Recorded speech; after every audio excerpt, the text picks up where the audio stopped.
The wind did not just blow across the high desert of the Arizona Territory. It scoured. It carried the bite of the coming winter and the grit of 1,000 miles of sandstone, finding every seam in Nellyn's buckskin dress and every crack in her resolve. She walked because stopping meant freezing, and freezing meant the soldiers would find her body in the morning, stiff and dusted with frost. It was late autumn in the 1870s, a time when the sun gave up its heat early in the day, leaving the land to the mercy of the long, violet shadows. Nellyn moved with the gait of a hunted thing, favoring her left leg. Her moccasins, once sturdy deerskin, were worn through at the heel and ball of the foot. Every step on the scree and hard-packed earth sent a fresh jolt of pain up her shin, where a jagged tear in the leather revealed skin scraped raw and blooming with the heat of infection. She clutched a blanket that was little more than a rag, the wool matted and smelling of wood smoke and old fear. Earlier that day, the sun had been high and blinding when the crack of rifles had shattered the silence of the canyon. She remembered the sound of the bullets whining off the rocks, the shouting of men who sounded too cheerful for the grim work of killing. She had scrambled up a shale slope, sliding back 2 feet for every 3 she gained, until she crested the ridge and dropped into the dry wash on the other side. They had not followed her up the ridge. They were lazy, or perhaps they were just tired of the chase, content to let the desert finish what their lead had started. But the sound of them, the heavy thud of shod hooves, the clatter of canteens, the rough laughter, still rang in her ears like a fever dream. Nellyn stopped by a twisted mesquite tree, leaning her weight against its rough bark to catch her breath. Her throat was parched, coated with dust. She looked back the way she had come. The horizon was a bruised line of purple and gray, the light failing fast. There were no fires behind her, no dust trails of pursuit. But she knew better than to trust the empty land. To her right, a mile or so across the broken ground, she saw a shape that did not belong to the rocks or the scrub. It was the sharp, unnatural angle of a roofline, a chimney, a faint wisp of smoke struggling against the wind. A ranch. She stiffened, her hand going instinctively to the small knife sheathed at her waist. It was a white man's house. In her mind, the image was synonymous with death. She closed her eyes and saw the faces of the ranchers who had driven her people away from the sweet water springs 3 summers ago. She saw the soldiers who had come after, the ones who had tied the men and boys in a line. She saw her younger brother, his face still round with baby fat, lying face down in a dry wash, his back a ruin of red. To walk toward that house was to walk into the den of the wolf, but the wind gusted, harder this time, cutting through her thin layers. The temperature was dropping with the speed of a falling stone.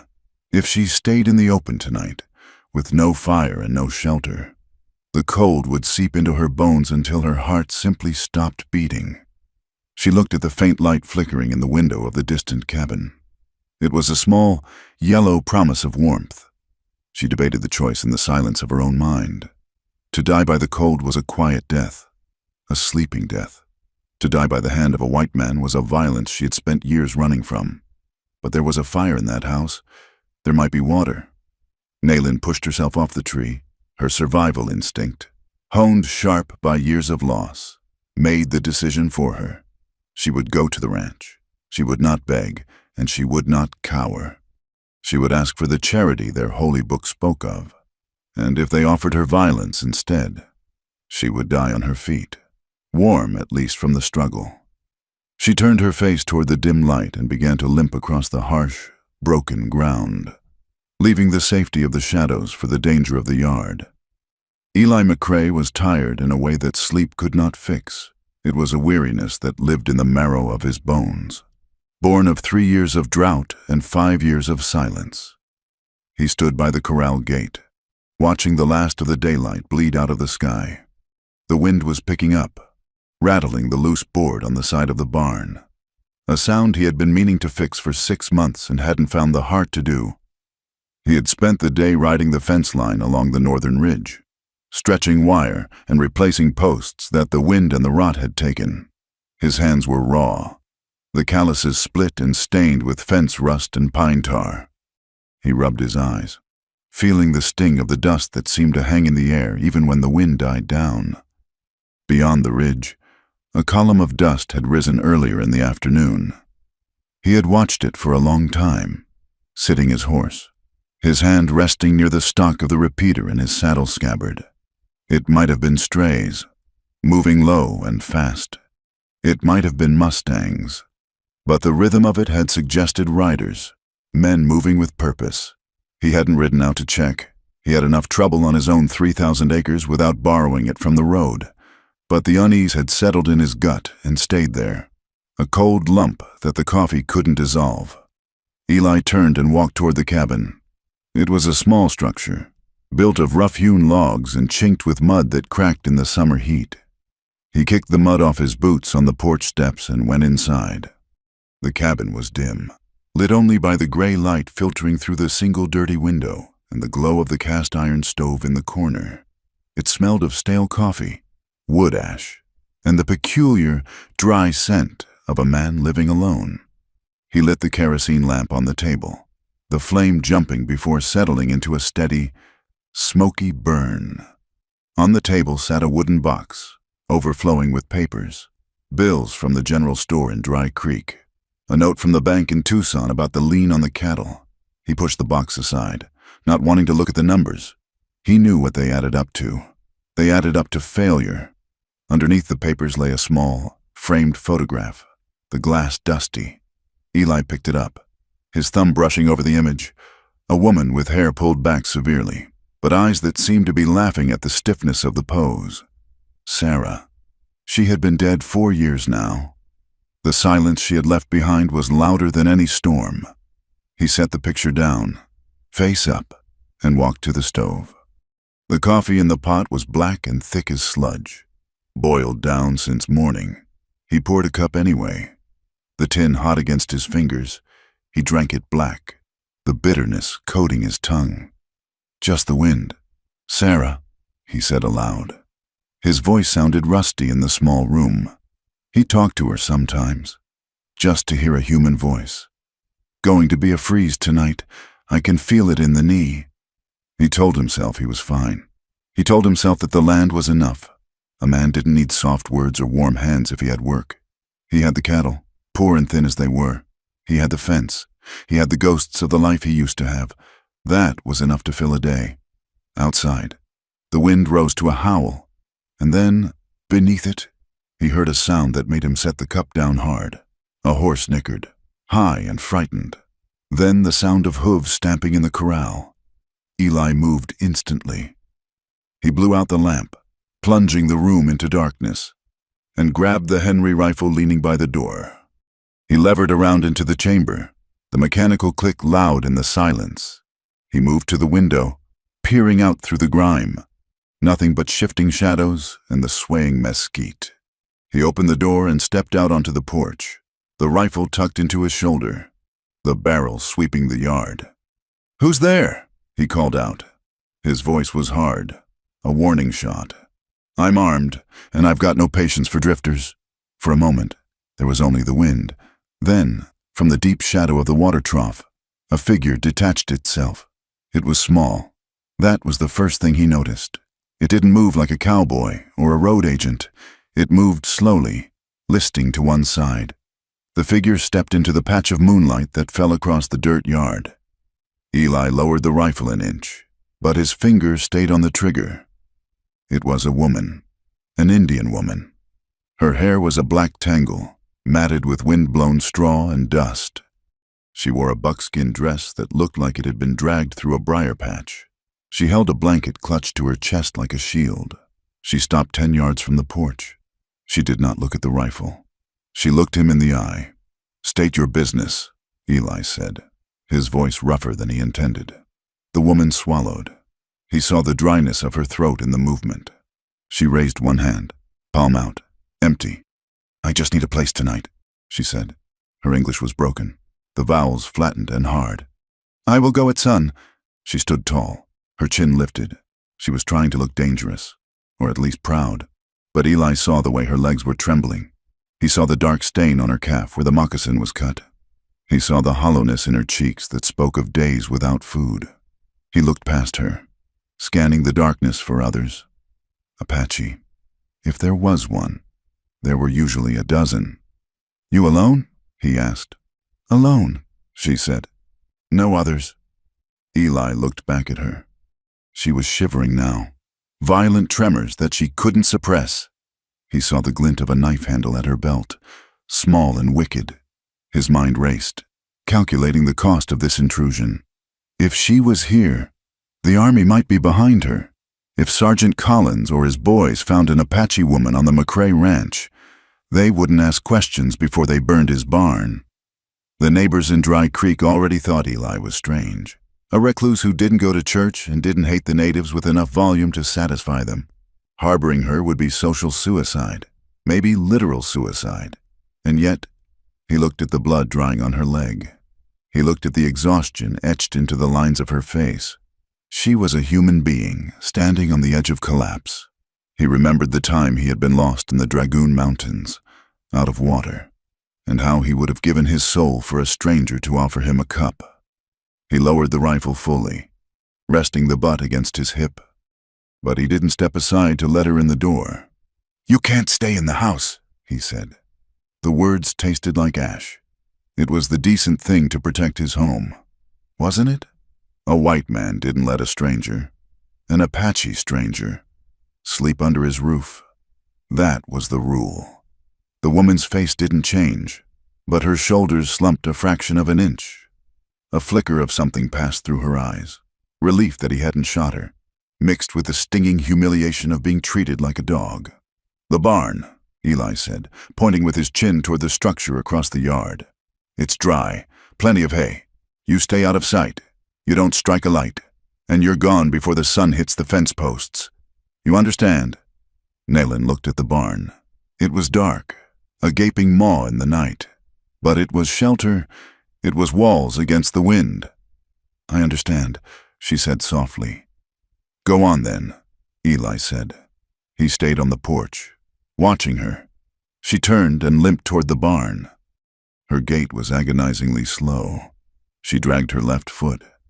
Eli watched her go, feeling a strange tightening in his chest. He felt small. He felt like a man who had just kicked a starving dog, even though he had just given her shelter. He waited until she disappeared into the black square of the barn door. Then he went back inside the cabin. He didn't light the lamp again. He stood in the dark for a moment, listening to the wind buffet the logs. He thought about the cold out there.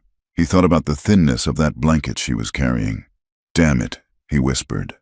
He went to the cupboard and pulled out a heavy wool blanket, one of the rough horse blankets, but clean enough. He grabbed the coffee pot from the stove and a tin cup. He walked out to the barn, the wind tearing at his shirt. Inside, the air was still and thick with the smell of horses, dry alfalfa, and old leather. It was warmer than outside, but not by much. "Hey," he said into the darkness. There was a rustle in the far corner, in an empty stall piled high with loose hay. Eli walked over, his boots crunching on the straw. He saw her pressed into the corner, half buried in the hay. Her eyes caught the little light coming from the open door. They were wide, feral, watching his hands. He stopped 5 feet away. He set the coffee pot and the cup on an overturned crate. He placed the folded blanket next to it. "Coffee," he said, "and something for the cold." He didn't step closer. He didn't want to spook her. He poured a cup, the steam rising in a gray plume. Nayland watched him. She saw the hesitation in his posture. He was afraid of her, she realized, or afraid of what she represented. But he had brought the coffee. She nodded once, a sharp, jerky motion. Eli looked at her for a second longer. He saw the grime on her face, the fierce set of her mouth. He wanted to ask her name. He wanted to ask who was chasing her, but he didn't. To know her name was to make her real, and he couldn't afford for her to be real. She was just a problem that would be gone at sunrise. "Sun up," he repeated. "You be gone." He turned and walked out, closing the heavy barn door behind him, leaving her in the gloom. The storm broke an hour later. It wasn't rain. Not yet, but a wind that screamed like a banshee, driving dust against the walls of the barn and the cabin alike. In the barn, Naylin curled into a ball beneath the hay. She had wrapped herself in the horse blanket Eli had brought. It scratched her skin, rough and heavy, but the warmth of it was a mercy she hadn't expected. She drank the coffee until the grounds grit between her teeth. The caffeine made her heart hammer, but the heat spread through her chest, unknotting muscles that had been tight for days. She could not sleep. The pain in her leg was a steady, throbbing rhythm, pulsing in time with her heartbeat. Every time she closed her eyes, the darkness of the barn transformed into the darkness of the canyon. She saw the flash of the blue uniforms. She smelled the gunpowder. She heard the wet thud of bullets striking flesh. She thought of the rancher, the man with the sad eyes and the scar on his jaw. He had held the rifle like he knew how to use it, but his hands had been gentle when he set the cup down. He was a contradiction. A white man with a conscience was a dangerous thing. They were unpredictable. A cruel man you could understand. A kind man might turn you in for your own good. In the cabin, 50 yards away, Eli lay on his narrow bed, staring at the ceiling beams. He had checked the door 3 times to make sure it was barred. He had placed the Henry rifle next to the bed. He couldn't sleep either. The wind sounded like voices. It sounded like the wailing of women. He turned on his side, punching the pillow. His mind drifted back 7 years. He wasn't a rancher then. He was a drifter, hungry and young, who had signed on as a scout for the 3rd Cavalry because the pay was $20 a month and rations. He remembered the heat of the Dragoon Mountains. He remembered the lieutenant, a man with a mustache waxed to points, asking him if he knew the trails to the watering holes. Eli had known. He had pointed the way. He hadn't ridden into the camp with them. He had stayed back with the supply wagons, but he had heard the shots. He had seen the smoke rising. He had told himself it was war. He had told himself that if he hadn't shown them the way, someone else would have. But the guilt had never left. It sat in his chest, heavy as a stone. And now, there was an Apache woman in his barn, bleeding. It felt like a reckoning. The wind howled, rattling the window pane. Sometime after midnight, the exhaustion finally dragged Naylin under. But it wasn't a peaceful sleep. It was a black pit filled with images. She was running. Her feet were heavy, stuck in mud. Behind her, the soldiers were laughing. She looked down at her arms and saw they were covered in blood. But it wasn't her blood. It was her brother's. She tried to wipe it off, but it wouldn't come off. The soldiers were closer now. She could feel their breath on her neck. She opened her mouth to scream, to warn her family, to beg the spirits for help. No! The scream tore out of her throat, sharp and ragged. In the cabin, Eli bolted upright. The sound had cut through the wind and the logs. It was a sound of pure terror. He didn't think. He grabbed his trousers and pulled them on, shoving his feet into his boots. He didn't take the rifle this time. He took the lantern, lighting it with shaking hands. He ran out into the yard, the wind nearly blowing the lantern out. He shoved the barn door open. "Hey!" he shouted. "What is it?" Naylin was thrashing in the hay, the blanket tangled around her legs. She was sobbing, a low, keening sound that made the hair on Eli's arms stand up. "No, no, no!" she moaned, her eyes wide open but seeing nothing in the barn. She was seeing ghosts. Eli froze. He should leave. He should turn around and go back to his warm bed. This wasn't his nightmare, but he saw the way she was shaking. It was the shaking of a person who was freezing to death from the inside out. He walked over to the stall. "Wake up," he said, his voice firm but not loud. "You're safe. You're in the barn." Naylin gasped, her body jerking as if she had been struck. She focused on the light of the lantern, then on Eli's face. The terror in her eyes slowly receded, replaced by a dull, aching shame. She pulled the blanket up to her chin, hiding her face. I dream," she whispered. "I heard," Eli said. He looked at her. She looked small and broken. The fire in the small pot-bellied stove in the tack room, the one he used to keep the liniment from freezing, was cold. He looked at the stove, then at the woman shivering in the hay. Without a word, Eli walked to the woodpile against the wall. He gathered an armful of split mesquite and carried it to the stove in the tack room, which opened into the main barn area. He opened the iron door and began to build a fire. He struck a match, watching the kindling catch. Nayland watched him from the hay. She didn't understand. He wasn't yelling. He wasn't telling her to be quiet. He was making heat.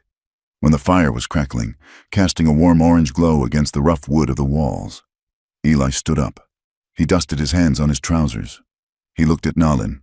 "Leave the stove door cracked open," he said. "It'll throw more heat that way." He didn't wait for her to thank him. He picked up his lantern and walked to the barn door. He paused there, his hand on the latch. "Try to sleep," he said. He slipped out into the storm, closing the door gently this time. Nayland stared at the iron stove. The fire popped and hissed, a living thing in the darkness. The warmth began to radiate outward, reaching across the cold space to touch her face. It was a small thing, a few pieces of wood, a match. But as she lay back down in the hay, watching the flicker of the flames dancing on the rafters, Nayland felt a strange sensation in her chest. It wasn't just the heat. It was the realization that for the first time in years, someone had heard her scream and had come not to hurt her, but to light a fire. She closed her eyes, and this time, the darkness was just darkness. Dawn broke over the Arizona territory with the color of a bruise, purple turning to a hard, unforgiving gray. The wind had died down in the night, leaving behind a silence so deep it felt heavy, broken only by the crunch of Eli McCrae's boots on the frozen earth. Frost rimmed the water trough, a delicate lace of ice that would be gone within the hour. Eli broke the surface with the heel of his boot, the sound sharp in the thin air, so the horses could drink. He moved with the stiff efficiency of a man who had done this every morning for 20 years. He tossed a flake of hay to the bay mare, checked the cinch on his saddle, and ran a hand down the animal's neck. He was ready to work. He had fence line to check in the south pasture, and he needed to see if the pump at the windmill was still drawing water after the dust had clogged the gears. He looked toward the barn door. It was closed, just as he had left it. He expected it to be empty. He had told her sunrise, and the sun was currently threatening to crest the eastern peaks. She had seemed proud, that Apache woman, proud enough to leave before he had to chase her off. Eli walked to the barn, his breath pluming in white clouds before him. He slid the heavy door open, letting the morning light spill into the gloom. "Time to move on," he called out, his voice flat. There was no answer. He stepped inside, annoyed. "I said, time to go. I've got work." "And you've got road." He walked to the stall in the back corner. The mound of hay was still there. The blanket he had lent her was still there. And she was still there. Nayland had not moved. She was curled tight, her knees drawn up to her chest, her head thrown back against the wooden slats of the stall. Her skin, which had been pale with exhaustion the night before, was now flushed with a sickly, high color. Her eyes were closed, and her breathing was shallow and fast, a dry rattle in her chest. "Hey," Eli said, stepping closer. "Wake up." She didn't stir. He reached down and shook her shoulder. Her skin burned through the buckskin. She groaned, a low sound of distress, and her eyes fluttered open. They were glassy, unfocused. She looked at him without recognition for a long second before memory seemed to crash back into her. She tried to scramble up. She pushed her hands into the straw, fighting for leverage, her face twisting in a rictus of effort. She managed to get one knee under her, but when she tried to put weight on her left leg, she collapsed with a sharp cry, falling back into the hay. "I go," she gasped, her teeth chattering. "I go now." "You ain't going anywhere," Eli said. His annoyance evaporated, replaced by a cold knot of professional assessment. He had seen men take bullets and bad falls. He knew what fever looked like when it turned septic. He knelt beside her, ignoring the way she flinched away from him. He reached for the hem of her dress and pulled it up to her knee. The leg was a ruin. The cut she had arrived with was no longer just a cut. The desert had worked its poison into it. Dust, sand, and what looked like the tip of a mesquite thorn were embedded deep in the flesh. The area around the wound was swollen tight and shiny, an angry red streak tracking up her calf toward the knee. The heat coming off it was palpable. "Damn it," Eli muttered. "I go," Nayland said again, breathless. She tried to push his hand away. "No trouble." "Stop it," Eli snapped. "You take 5 steps on this leg, you'll fall. You take a mile, you'll lose the leg. You take 10 miles, and the buzzards will have you by noon." He stood up, wiping his hands on his trousers. He looked at the barn door, then at the cabin. He thought about the risk. He thought about the preacher in Dry Creek who talked about the contagions of the soul. He thought about the fact that she was a human being burning up in his horse stall. "Can you stand if I help you?" he asked. Nayland looked at him, confusion warring with pain in her clouded eyes. "Stand?" "We are going to the house," Eli said. The decision made. "I can't clean this out here in the dirt." He bent down and hooked one arm around her waist, the other under her good arm. "Up, on 3, 1, 2, 3. He hauled her up. She was lighter than he expected, bird-boned and wasted away from hunger. She cried out as her foot brushed the ground, her fingers digging into his forearm with a grip like iron. They moved across the yard in a slow, agonizing shuffle. The sun had broken the horizon now, casting long shadows that stretched out before them. Nayland leaned heavily against him, her head swimming. To her. The walk felt like miles. Every step was a battle against gravity and the fire in her leg. When they reached the cabin steps, she hesitated. She looked at the wooden door, then up at Eli. "I not belong," she whispered. She knew the rules. She knew that an Apache did not cross the threshold of a white man's home unless they were a servant or a captive. She felt the dirt on her skin, the smell of the barn on her clothes. She felt like she was bringing the dust and the violence of the world into a clean place. "You belong where I put you until that fever breaks," Eli said gruffly. "Now lift your foot." He guided her inside. The cabin was warm, retaining the heat of the stove. It smelled of coffee and lye soap. He steered her toward the small cot in the corner, the one he used for storage now. He swept a pile of mended bridles and a stack of catalogs onto the floor with one hand and lowered her onto the mattress. "Stay," he ordered. Nayland lay back, the room spinning. She stared at the ceiling beams. They were square and solid. Everything here was square and solid. It was a cage, but it was a warm cage. Eli moved with a sudden, frantic energy. He built up the fire in the stove until it roared. He filled a kettle with water and set it to boil. He went to the cupboard and pulled out a bottle of brown glass, carbolic acid, and a roll of clean linen bandages he kept for the horses, though they were clean enough for people. He pulled a chair over to the bed. He took his hunting knife from his belt, then thought better of it and grabbed the smaller paring knife from the table, dropping it into the boiling water to sterilize it. "I need to cut the leather away," he said, sitting down. "And then I need to clean it. It is going to hurt." Nayland nodded. She did not look at him. She stared at a knot in the wood of the ceiling. "Do it." Eli reached out. His hands were large, scarred from barbed wire and rope, the knuckles swollen with work. He touched her calf. The skin was burning hot. He felt a tremor run through her muscle, a vibration of pure fear, but she didn't pull away. He inserted the tip of the knife under the lacing of her moccasin and cut. He peeled the leather away, then carefully slit the hem of the buckskin dress up to the knee to expose the wound fully. The smell of infection hit him, a sweet, rotting scent that made his stomach turn. The wound was deep, jagged, and packed with grit. "I'm going to wash it first," he said. He soaked a rag in the hot water and carbolic. He pressed it to the wound. Nayland's entire body went rigid. Her back arched off the mattress. Her hands gripped the edges of the cot so hard her knuckles turned white. Her jaw clamped shut with an audible click. But she did not make a sound. She refused to give him her pain. Eli worked quickly, his face grim. He scrubbed the dirt away. He used the tip of the knife to dig out the mesquite thorn and the bits of gravel. Blood welled up, fresh and red, washing away the pus. As he worked, his eyes traveled up her arm, which was bared where the sleeve had slipped. He paused. There were scars there.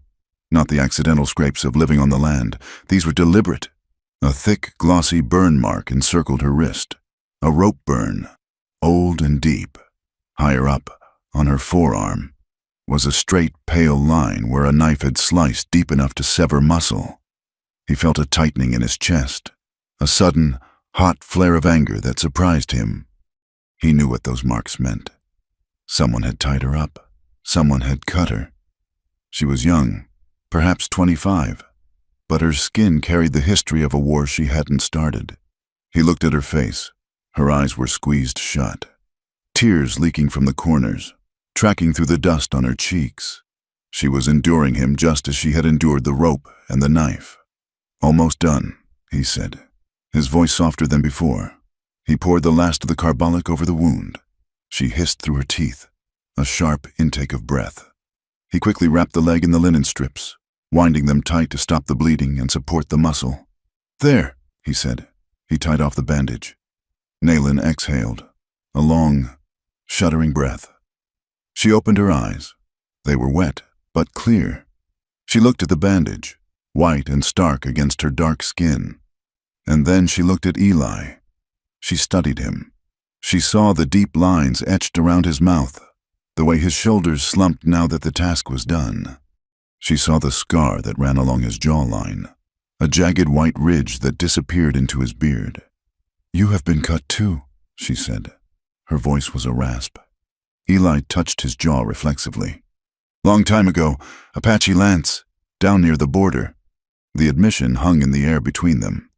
He had been wounded by her people. She had been wounded by his, and yet his hands, rough as bark, had just cleaned the poison from her blood. "Why?" she asked. "Why what?" Eli stood up, gathering the bloody rags. "Why you help? I am enemy." Eli paused. He looked at the photograph of Sarah on the table, then back at the woman on the bed. "You're a woman with a bad leg in my house," he said, his tone closing the door on any deeper sentiment. "And I don't let things die on my land if I can help it. Not cattle, not horses, and not people."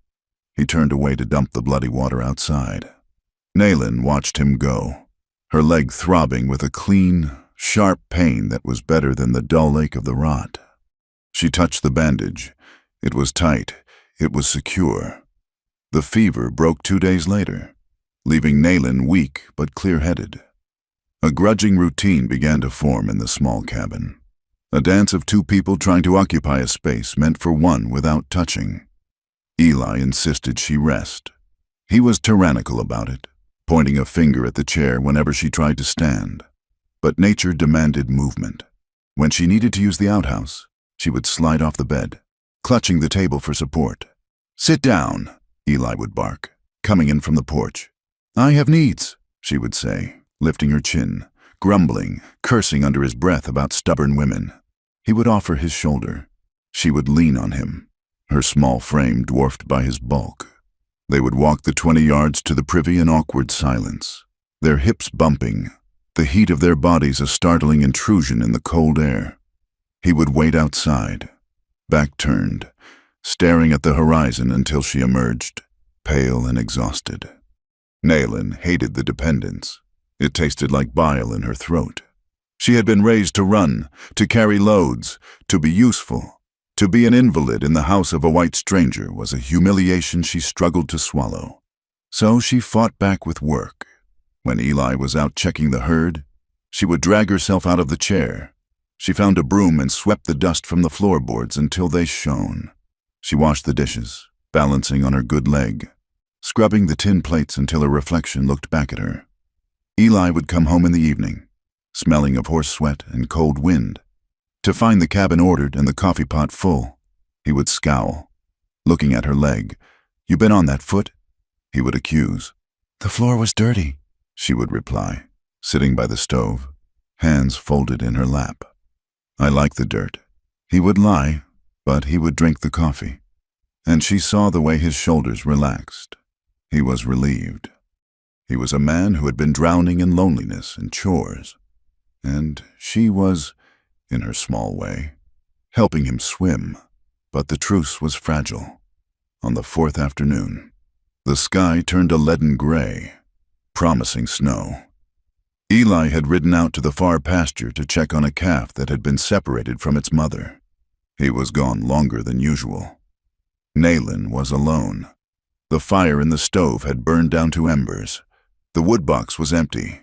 She felt the chill creeping into the room, and with it, the fear. Cold meant death. Cold meant the night she lost her brother. She couldn't wait for Eli. She grabbed her shawl and limped out the back door. The axe was leaning against the chopping block. It was a heavy, double-bitted tool, the handle smooth from Eli's grip. She picked it up. It was heavier than she expected. Her balance was off. She set a piece of mesquite on the block. She raised the axe, gritting her teeth against the pain in her leg. She swung. Her bad leg buckled. The axe twisted in her hands, coming down at a wild angle. It missed the wood, the heavy steel head slamming into the dirt an inch from her good foot. She fell hard, hitting her shoulder against the chopping block. The breath knocked out of her. "What in God's name do you think you're doing?" The shout was a thunderclap. Eli was there, vaulting off his horse before it had even stopped moving. He ran to her, his face white with panic that looked exactly like rage. He grabbed the axe and threw it aside, then hauled her up by her arms, shaking her slightly. "Are you trying to kill yourself? Is that it? You want to bleed out in the dirt so I have to bury you?" Naylin shoved him back, her own anger flaring hot to match his. "I needed wood. The fire was dead." "So you wait," Eli roared. "You wait for the man with two good legs to do it." "I do not wait," Naylin screamed back. "I am not a child. I am not a prisoner. I do not sit and rot while you ride away." She stood there, heaving, her hair falling in her face. The bandage on her leg was stained with fresh dust. Eli stared at her. His chest was heaving too. The fear of seeing that axe come down so close to her foot was still pumping adrenaline through his veins. But beneath the anger, he heard what she was really saying. She wasn't talking about the wood. "You ain't a prisoner," Eli said, his voice dropping to a low rumble. "But you ain't fit to leave neither." "I have nowhere to go," Naylin said.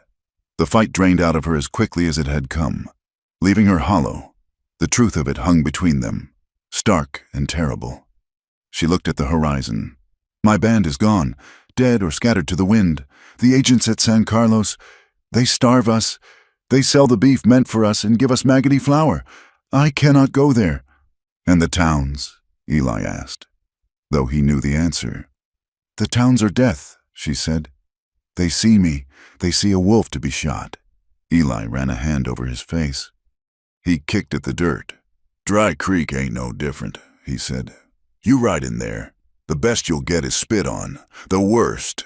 Well, there's men like Rourke who think an Indian woman is fair game for anything they got a mind to do.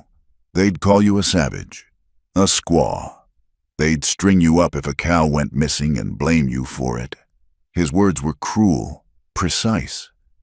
He listed the slurs and the threats not to hurt her, but to show her the map of the world she was standing in. Naylin flinched at the words, but she didn't look away. "I know these words," she said softly. "I have heard them before bullets fly." "Then you know why you can't chop your own foot off," Eli said. "Because as long as you're here, you're my responsibility, and I don't fail my responsibilities." He picked up the wood she had tried to chop. He split it with one easy, fluid swing of the axe. He gathered an armful. "Get inside," he said. "It's going to snow." Dinner that night was a quiet affair. The wind had picked up again, whistling around the eaves, but the fire was roaring. Eli had made a stew from dried beef, potatoes, and onions. It was simple, hearty fare. They sat opposite each other at the small table. The lantern cast deep shadows on the walls. Naylin ate slowly, savoring the warmth of the food. "It is good," she said. Eli nodded. "Sarah's recipe. More or less. She used sage. I never remember the sage." It was the first time he had spoken her name without a flinch since Naylin had arrived. Naylin put down her spoon. "She is the woman in the picture?" "Yes," Eli said. He stared into his bowl. "My wife. She has gone long?" 4 years, Eli said. 4 years this winter. He looked up at the window, black with night. It was a blizzard, like the one coming, maybe worse. She went into labor early. The baby, it was twisted. Wrong way round. Naylin watched him. She held her breath. I tried to ride for the doctor in Dry Creek, Eli continued, his voice monotone, detached. Horse went down in a drift a mile out. Broke its leg. I had to shoot it. Walked back. By the time I got in, he stopped. He didn't need to finish. Naylin knew the end of that story. She had seen it in her own village, the silence of a house where a baby should be crying. She died? Naylin asked gently. Both of them, Eli said. I buried them when the ground thawed, put them under the cottonwood by the creek. That's why I'm here, just me and the cows. He looked at her then. His eyes were open, unguarded for the first time. He was showing her his wound, the one that didn't leave a scar on the skin. I'm sorry, Naylin said. Death is heavy. It sits on the chest. Yeah, Eli said. It does. My husband, Naylin said. He died 2 winters ago. Fever, not the bullet, just heat and shaking. Then my brother, then my mother. She moved her hand across the table, not touching him, but close. We are left, she said. We are the ones who stay. Eli looked at her hand. It was brown, calloused, scarred. It was a hand that knew work and pain. It looked like his own. For a moment, the racial line that divided them, the history of cavalry and raids, of fences and open range, dissolved. There were just 2 people in a wooden box, surrounded by a dark, cold night, both of them missing parts of themselves. Eat your stew, Eli said, his voice thick. It's getting cold. Later, the fire died down to embers. The cabin grew chill. There was only one bed. For the past nights, Eli had slept in the loft of the barn, giving her the cabin. But with the snow coming down and the temperature dropping to single digits, the barn was a death sentence. Eli threw his bedroll onto the floor near the stove. He piled his heavy coat on top of it. You take the bed, he said. I'm fine here. The floor is cold, Naylin said from the mattress. She was sitting up, the quilt pulled around her. I've slept on harder ground. Eli said. He blew out the lantern. The darkness was absolute, save for the red glow of the stove grate. Eli lay down. The draft from under the door cut across the floor like a knife. He shivered, his teeth clenching to stop the sound. He curled tight, but the cold seeped through the wool. Naylin lay in the bed. It was warm. The mattress was soft. She listened to him shivering. She heard the small, involuntary gasps of breath. She thought about the man who had cleaned her leg, the man who had split the wood, the man who had lost his wife in the snow and still lived. Impulse rose in her. A sudden, fierce need to offer comfort, not sex, not payment, just human warmth against the void. Eli, she whispered. It was the first time she had used his name. He stopped breathing for a second. Yeah, the bed is not wide, she said, but it is warm. You will freeze on the wood. Silence stretched in the room. I'm fine, Eli rasped. You are shaking the floor. Naylin said, Come, for warmth only, like soldiers in a trench, or brothers. The offer hung in the air, heavy and complicated. Eli lay there, his heart hammering against his ribs. He was freezing. Yes, but the thought of getting into that bed, of lying next to her, of feeling the heat of her body, it terrified him more than the cold. He was a man. He hadn't touched a woman in 4 years. And she was not just a woman. She was Naylin. She was fierce and broken and beautiful in a way that made his throat ache. If he got into that bed, he didn't know if he could keep the promise of warmth only. He didn't trust his body, and he wouldn't disrespect her. He wouldn't take advantage of her gratitude or her desperation. She was vulnerable. He was her protector. That line had to be iron. No, Eli said. His voice was harsh, strained. It ain't right, Naylin. I can't. You think I am without shame? Nayland asked, her voice small. Hurt. No, Eli said quickly. No, I think I'm a man, Nalin, and you're a woman, and it's better if I stay here. He sat up, grabbing his coat. I need a smoke. He stood up and fumbled for the door latch. He stepped out onto the porch, into the biting wind and the swirling snow. He closed the door and leaned against the rough logs. He fumbled for his tobacco pouch, his fingers numb. He lit a cigarette, the flare of the match illuminating his face, tight with strain. Inside, Nayland lay alone in the warm bed. She stared at the door. She felt the sting of his refusal, the confusion of it. In her culture, survival came first. Warmth was life. But she also understood what he had not said. He had protected a boundary. He had protected her from himself. She touched the empty space beside her. It was cold. She pulled the quilt up to her chin, listening to the wind, and realized with a jolt that she wasn't just puzzled. She was disappointed, and that frightened her more than the soldiers ever had. The winter sun in the Arizona Territory was a deceptive thing. It looked bright enough to scorch the earth, but the air that came with it carried teeth, biting through wool and buckskin alike. Nayland stood by the corral fence, the wind whipping loose strands of hair across her face. Her left leg still throbbed, a dull, rhythmic ache that reminded her of the infection she had survived. But the angry heat was gone, replaced by the itch of knitting flesh. She was not a woman who could sit still. The days of convalescence in Eli's cabin had been a different kind of torture, a stagnation that felt too much like death. Now, despite Eli's grumbling, she worked. She lifted a heavy coil of wire, wincing as her weight shifted onto her bad leg. But she did not stop. She moved with a determination that was half pride and half payment. She would not be a burden. She would not be the cripple in the corner. Eli was down by the creek, breaking ice for the cattle. Nayland turned her attention to the bay mare, a skittish animal with a white blaze on its nose that Eli had been threatening to sell because it spooked at its own shadow.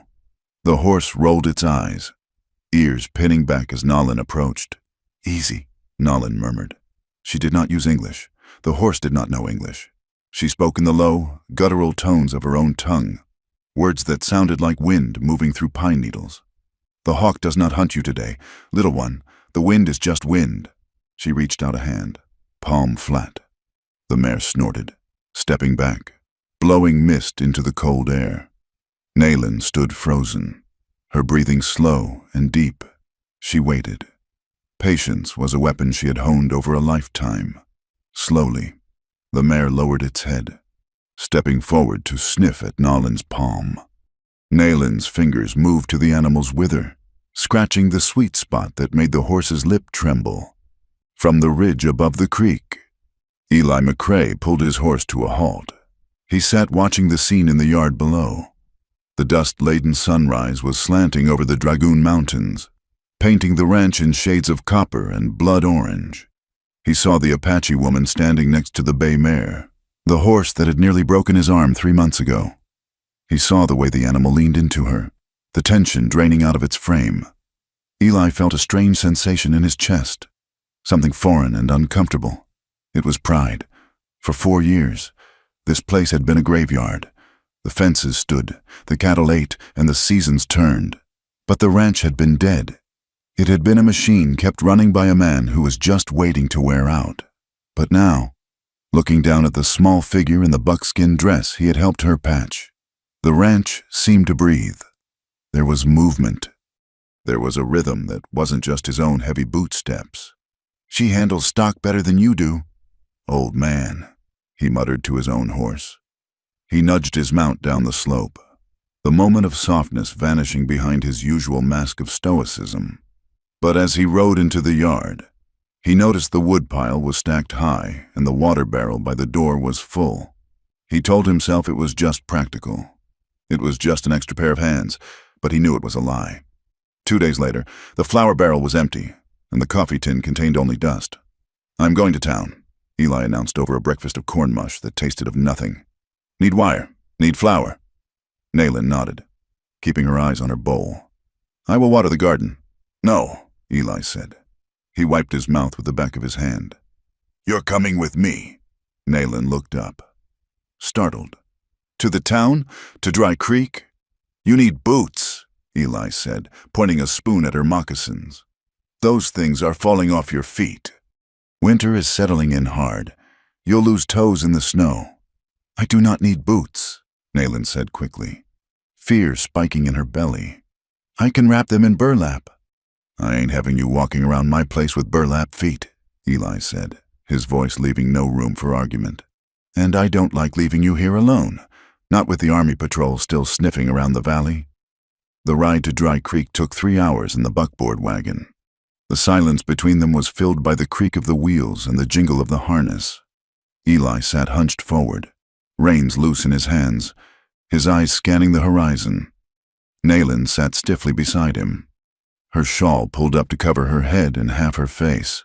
Listen to me, Eli said as the buildings of the town came into view, a cluster of gray, weather-beaten structures huddled against the vastness of the desert. You stay close. You don't look anyone in the eye. You don't speak unless spoken to. We get the supplies, we get the boots, and we ride out.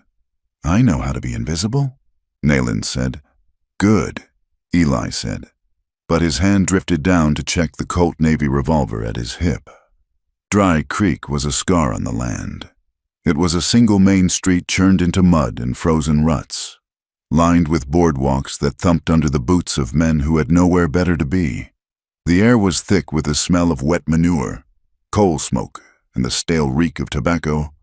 A church steeple jutted like an accusing finger at the gray sky, white paint peeling to reveal the gray wood beneath. Eli pulled the wagon up in front of the general store. He tied the reins to the hitching rail and offered a hand to Nayland. She ignored it, climbing down carefully, favoring her bad leg. As her boots touched the boardwalk, the conversation on the porch of the hotel across the street died. Silence rippled down the street like a wave. A man sweeping the front of the barber shop stopped, leaning on his broom. 2 women walking with baskets on their arms froze. Every eye turned to the rancher and the woman beside him. Nayland kept her face blank, a stone mask. She fixed her gaze on the buttons of Eli's coat, but inside, she shrank, her stomach twisted into a cold knot. She remembered this silence. It was the same silence that fell over a village when the scouts were spotted on the ridge. It was the silence before the screaming. A drunk stumbling out of the alleyway blinked blearily at them. He spat a stream of brown tobacco juice onto the wood, inches from Nayland's foot. Look at that, he muttered, loud enough to carry. McCrae's got himself a pet. Eli stiffened, but he didn't turn. He placed a hand on the small of Nayland's back, a guiding touch that felt searingly hot through her clothes. Keep walking, he murmured. A woman in a bonnet, holding the hand of a small boy, crossed their path. As she saw Nayland, her eyes went wide with a mixture of revulsion and panic. She yanked the child back so hard he stumbled. Come away, Jacob, she hissed. Don't breathe the air. She pulled the child to the other side of the street as if Nayland were carrying cholera. Nayland watched them go from the corner of her eye. She felt dirty. She felt a shame that was not hers to carry, but which landed on her shoulders nonetheless. Eli opened the door to Hanley's general store, the bell above the frame jingling with a cheerful sound that was entirely out of place. The store smelled of leather, pickling spice, and kerosene. It was warm. Mr. Hanley, a man with a chest like a barrel and a face like a bulldog, was measuring out sugar for a customer. He looked up as the bell rang. His smile vanished. The customer, a ranch hand from the Double R spread, turned to look. He smirked and leaned back against the counter. Eli walked to the counter, Nayland trailing a step behind him like a shadow. Morning, Hanley, Eli said. Need 50 pounds of flour, 20 pounds of beans, 10 of coffee, and I need a pair of boots. Size small. Hanley wiped his hands on his apron. He didn't look at the list Eli was reciting. He looked at Nayland. I can get you the flour, McCrae, Hanley said. His voice was heavy, flat. But she waits outside. Eli paused. Excuse me? You heard me, Hanley said. I don't have Indians in my store. Drives off the decent trade. She can wait in the alley with the dogs. The ranch hand at the counter chuckled. That's right. Don't want fleas in the flour. Naylin felt the blood drain from her face. She stepped back, her hand seeking the door handle. Eli, she whispered. I will go. Stay put, Eli said. His voice was low, but it had a vibration in it that made the ranch hand stop chuckling. Eli turned back to Hanley. He reached into his coat pocket and pulled out a leather pouch. It was heavy with silver dollars, money he had scraped together from selling off the last of the yearling calves. He dropped the pouch on the counter. It hit with a heavy thud. That's good silver, Eli said. It spends the same as any white man's money. She needs boots. Not in here, Hanley said, crossing his arms. I got a reputation. Eli, you want to shame yourself by keeping a squaw. That's your business. But don't bring it into my place of business. Eli looked at the pouch. He looked at Hanley's smug face. He looked at Naylin, who was staring at the floor, trying to make herself small enough to disappear. For the first time in years, the ice that had encased Eli's heart cracked. Fire poured through. He picked up the pouch. Then you won't get a damn cent of it, Eli said.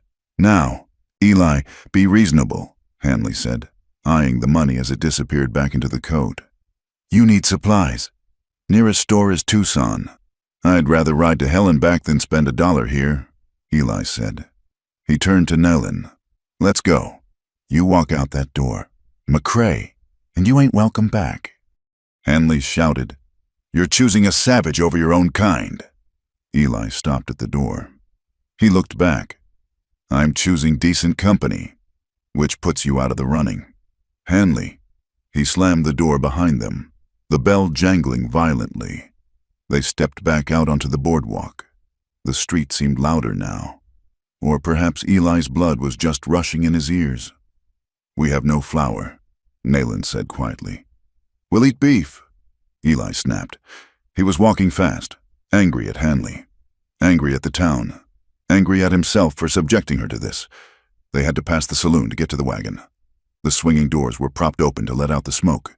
A group of men were lounging on the porch, leaning on the railing. In the center was Rourke. He was a big man, broad-shouldered, with a face that had been broken in too many fights and put back together wrong. He worked as a foreman for the cattle baron who owned the valley to the south.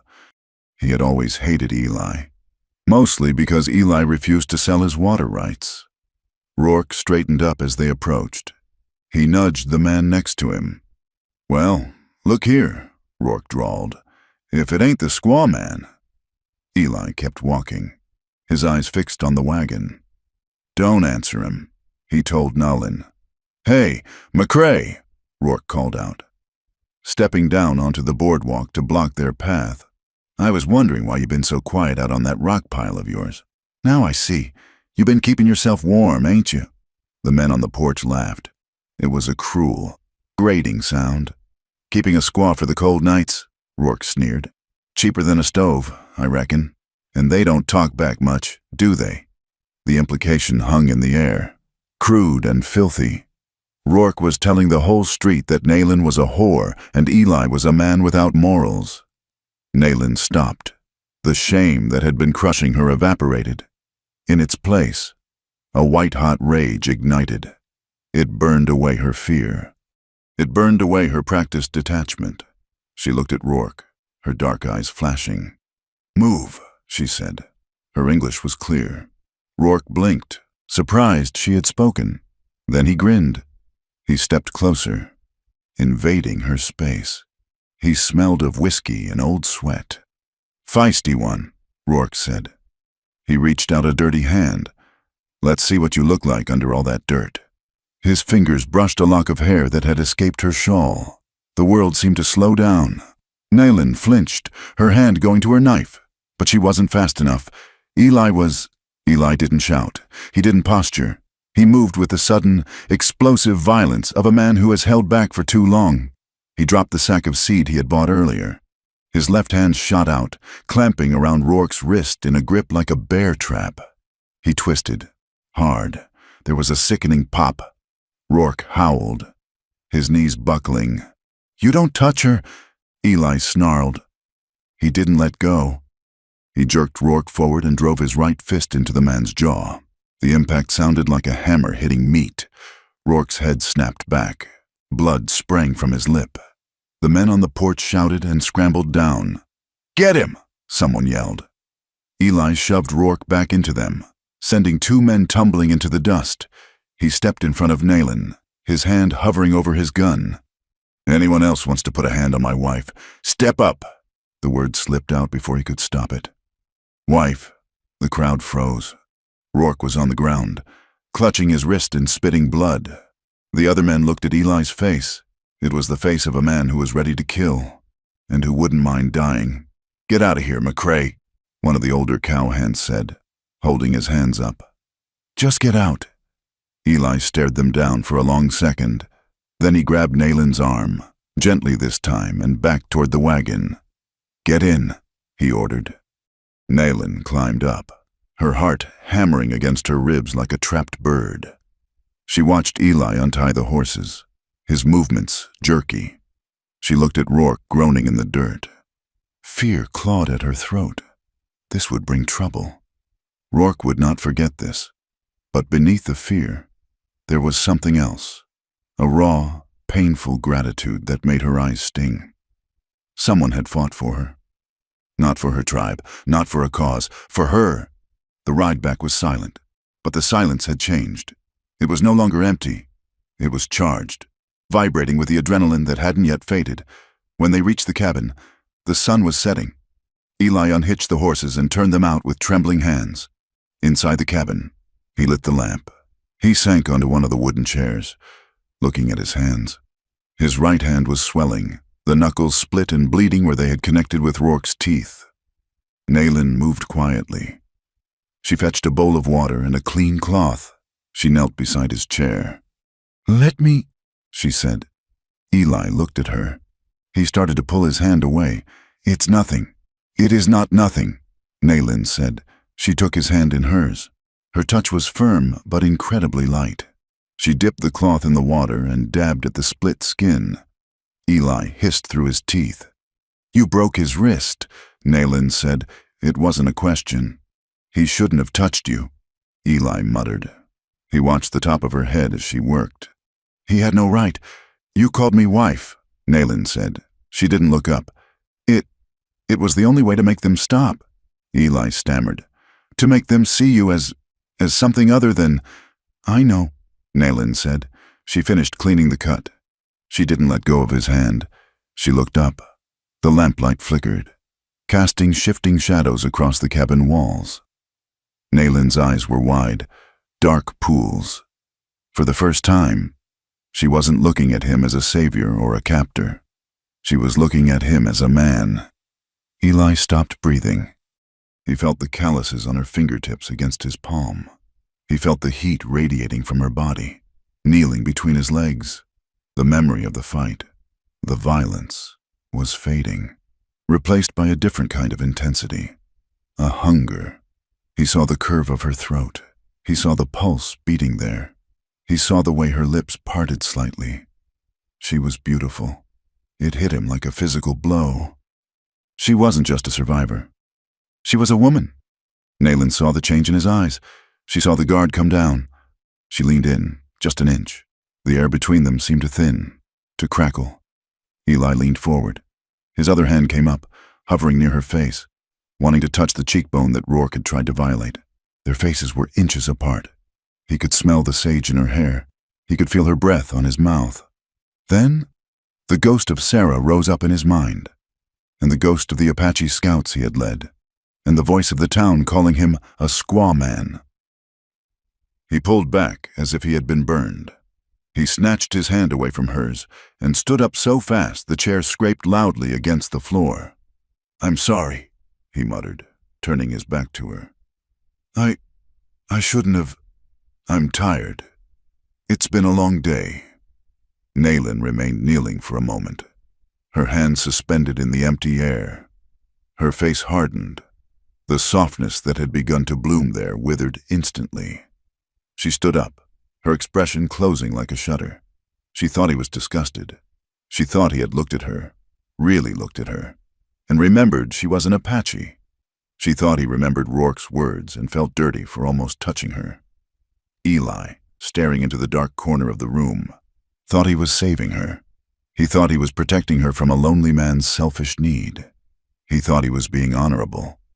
"Yes," Nayland said, her voice like ice. "It has been a long day. You should sleep." She walked to the bed, his bed, which she still occupied, and lay down with her back to him. Eli stood by the stove for a long time, nursing his throbbing hand, listening to the wind, and wondering why doing the right thing felt so much like a mistake. 3 days later, the silence in the cabin was still thick, built of unspoken words and misunderstood glances. "I have to take the steers to the railhead," Eli said one morning, packing his saddlebags. "The buyer is coming through on Thursday. If I don't sell now, we don't have money for the winter." "Go," Nayland said. She was scrubbing a pot, her back to him. "I'll be gone 2 days," Eli said. He hesitated at the door. "You keep the door barred. You keep the rifle loaded. If anyone comes, you hide." "I know how to hide," Nayland said. Eli rode out, looking back once. She wasn't watching him. The first day passed in solitude. Nayland worked until her muscles burned, trying to exhaust the anger and the hurt. On the afternoon of the second day, the sky turned a bruised purple. A storm was rolling in from the north, heavy with thunder. The air grew still and electric. Nayland was in the yard, securing the shutters, when she heard it. Hoofbeats, not one horse, many. She froze. She scanned the horizon. A group of riders was cresting the ridge. They weren't cowboys. They rode in a formation that was too disciplined. Blue coats, the army. Terror, cold and sharp, flooded her veins. She dropped the shutter latch and ran for the barn. She didn't go to the house. The house was a trap. The barn had the loft. She scrambled up the ladder, ignoring the protest of her bad leg. She dove into the hay, burying herself deep, pulling the straw over her head until she was invisible. She clutched her knife to her chest, trying to silence her own breathing. The horses thundered into the yard. Men shouted, "House is empty! Sergeant!" a voice called out. "Check the barn!" a deep, gravelly voice ordered. "Check the sheds. If she's here, she's hiding." Boots slammed onto the wooden floorboards below. Nayland squeezed her eyes shut. She heard the clang of metal as someone kicked a bucket. "Nothing here but horses. Sergeant Collins," a soldier said from below. "Keep looking." The gravelly voice, Collins, said. He sounded close. He had walked into the barn. "This is McCrae's place. We tracked that sign to the creek. She crossed here. Maybe she kept moving," another voice suggested. "Apaches don't keep moving on a leg like that," Collins said. He spat. Nayland heard the wet sound of it hitting the wood. "She's vermin. Vermin find a hole." Nayland lay rigid. The name Collins scratched at her memory.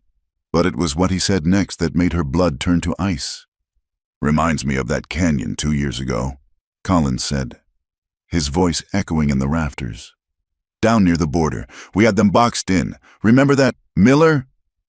"Yes, Sergeant." "Little canyon. No way out." Collins chuckled. It was a dark, satisfied sound. Taught them a lesson that day. Men, women, didn't matter. They all bleed the same. Cleared the whole band out in an hour. Nayland stopped breathing. The canyon. 2 years ago. The box canyon with the red walls where the sun hit at noon. That was her canyon. That was her family. She saw it again in the darkness of the hay, the smoke, the confusion. Her mother pushing her toward the rocks. Her brother, running, then falling as if he had tripped. The back of his shirt exploding in red. This man, this voice below her. He was the one. McCrae used to be a good scout, Collins continued, pacing below. Led the 3rd right to their waterholes back in the day. Shame he went soft. If I find out he's harboring a hostile, I'll burn this barn down with him in it. "Storm's breaking. Sergeant," the soldier said. "We better find cover." "Right," Collins said. "Mount up. We'll circle back tomorrow. If she's here, we'll flush her out." The boots retreated. The command to mount was given. The horses galloped out of the yard. the sound fading into the rumbling thunder.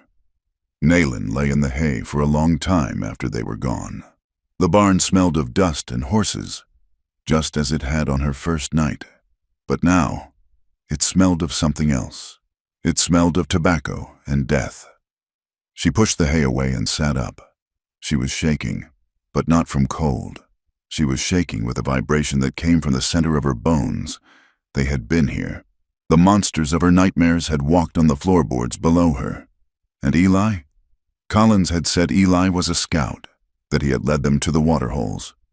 Nayland clutched the knife so hard the handle dug into her palm. She felt a sick, twisting sensation in her gut. Eli had told her he guided the cavalry. He had been honest about that, but to hear it from the mouth of the murderer, to know that Eli's past was tangled up with the man who had killed her brother. She climbed down the ladder, her legs numb. She stood in the center of the barn, looking at the boot prints in the dust. The storm broke outside, rain hammering against the roof like 1,000 fists. Nayland looked at the door. Could she stay here? Could she trust Eli to stand against men like Collins? Or was he, deep down, one of them, a white man who would eventually choose his own kind, just as Hanley had said? She gripped the knife. The world had narrowed down to a single question. When the wolves came back, and they would come back, would the rancher be the sheepdog, or would he open the gate? She didn't know the answer, and that terrified her more than the storm. The silence that greeted Eli McCrae upon his return to the ranch was not the peaceful quiet of the high desert.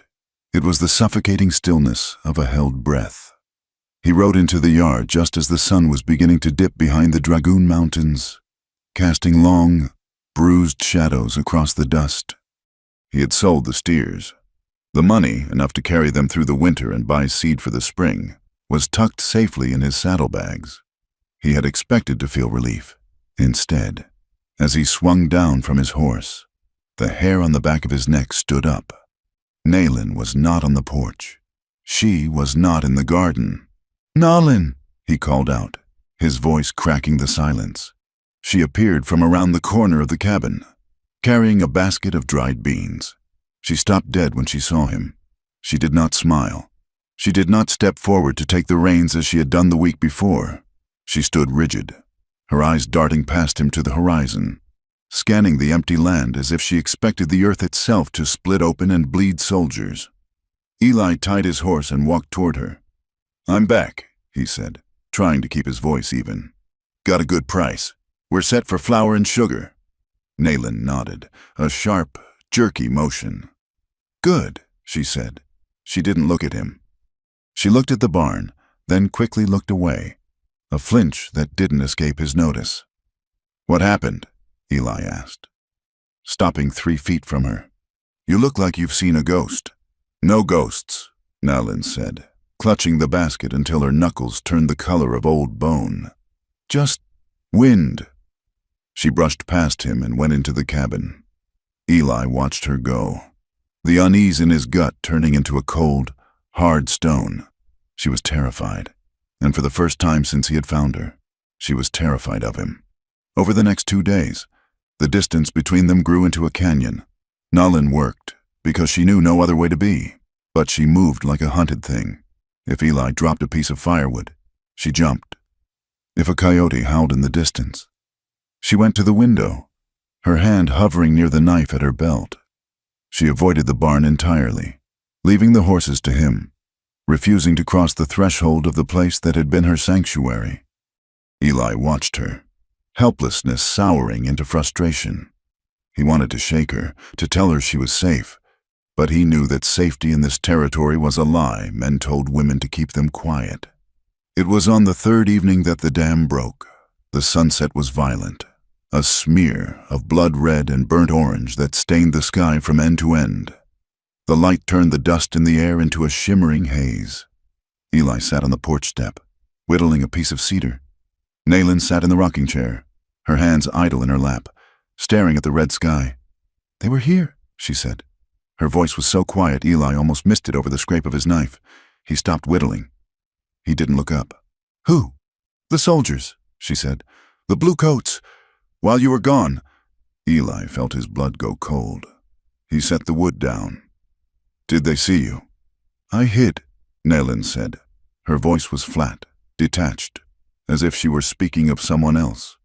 "In the loft, under the hay, like a rat." She turned her head slowly to look at him. Her eyes were dark, reflecting the dying light. "The leader," she said. He had a voice like grinding stones. "Sergeant Collins." Eli's jaw tightened. He knew Collins, a man who enjoyed his work too much, a man who thought the only good Indian was one 6 feet under. "He stood in your barn," Nayland continued, her voice beginning to tremble. "And he spoke of a day, 2 years ago, a canyon to the south, red walls, no way out." Eli's heart skipped a beat. He knew that canyon, Skeleton Canyon.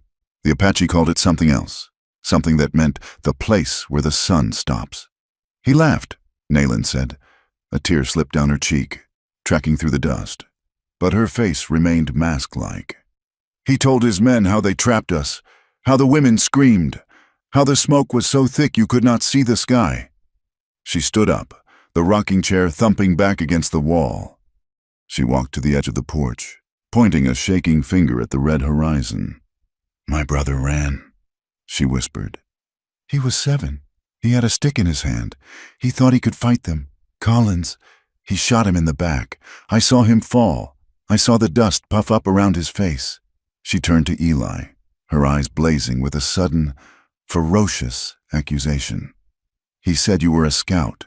Eli, he said you led them to the water." The silence that followed was absolute. The wind died. The birds stopped singing. There was only the sound of Eli's heart hammering against his ribs. Loud enough, he feared, for her to hear. He could lie. He could say Collins was a liar. He could say he never scouted that far south. He could say he stayed with the wagons and never saw the killing. But Eli McCrae was many things. A failure, a widower, a recluse. But he was not a liar. He looked at his hands. They were large, capable hands. Hands that had built fences and dug graves. Hands that had pointed at maps in a dim tent while a colonel nodded and traced a line with his finger. "I was hungry," Eli said. His voice was a rusty croak. Nayland went still. "I had just come west," Eli said, staring at the floorboards. "Sarah wasn't dead yet, but we were starving. The drought had taken the first herd. The bank was threatening to take the land. The army was paying $20 a month for men who knew the trails." He looked up. He met her gaze. The distance across the few feet of wooden porch felt like miles. It felt like an ocean of blood. "I scouted for the 3rd Cavalry," he said. "For 6 months. I showed them the water holes in the Dragoon Mountains. And yes, I showed them the trail into the Box Canyon." Nayland made a sound, a sharp, strangled intake of breath, as if he had struck her. She stepped back, her hand coming up to her mouth. "I didn't know they were going to kill everyone," Eli said, the words tumbling out now, desperate and useless. "I thought it was a roundup. They said they were moving the bands to the reservation. I stayed on the ridge. I heard the shooting. God, Nayland, I heard it, but I didn't fire a shot."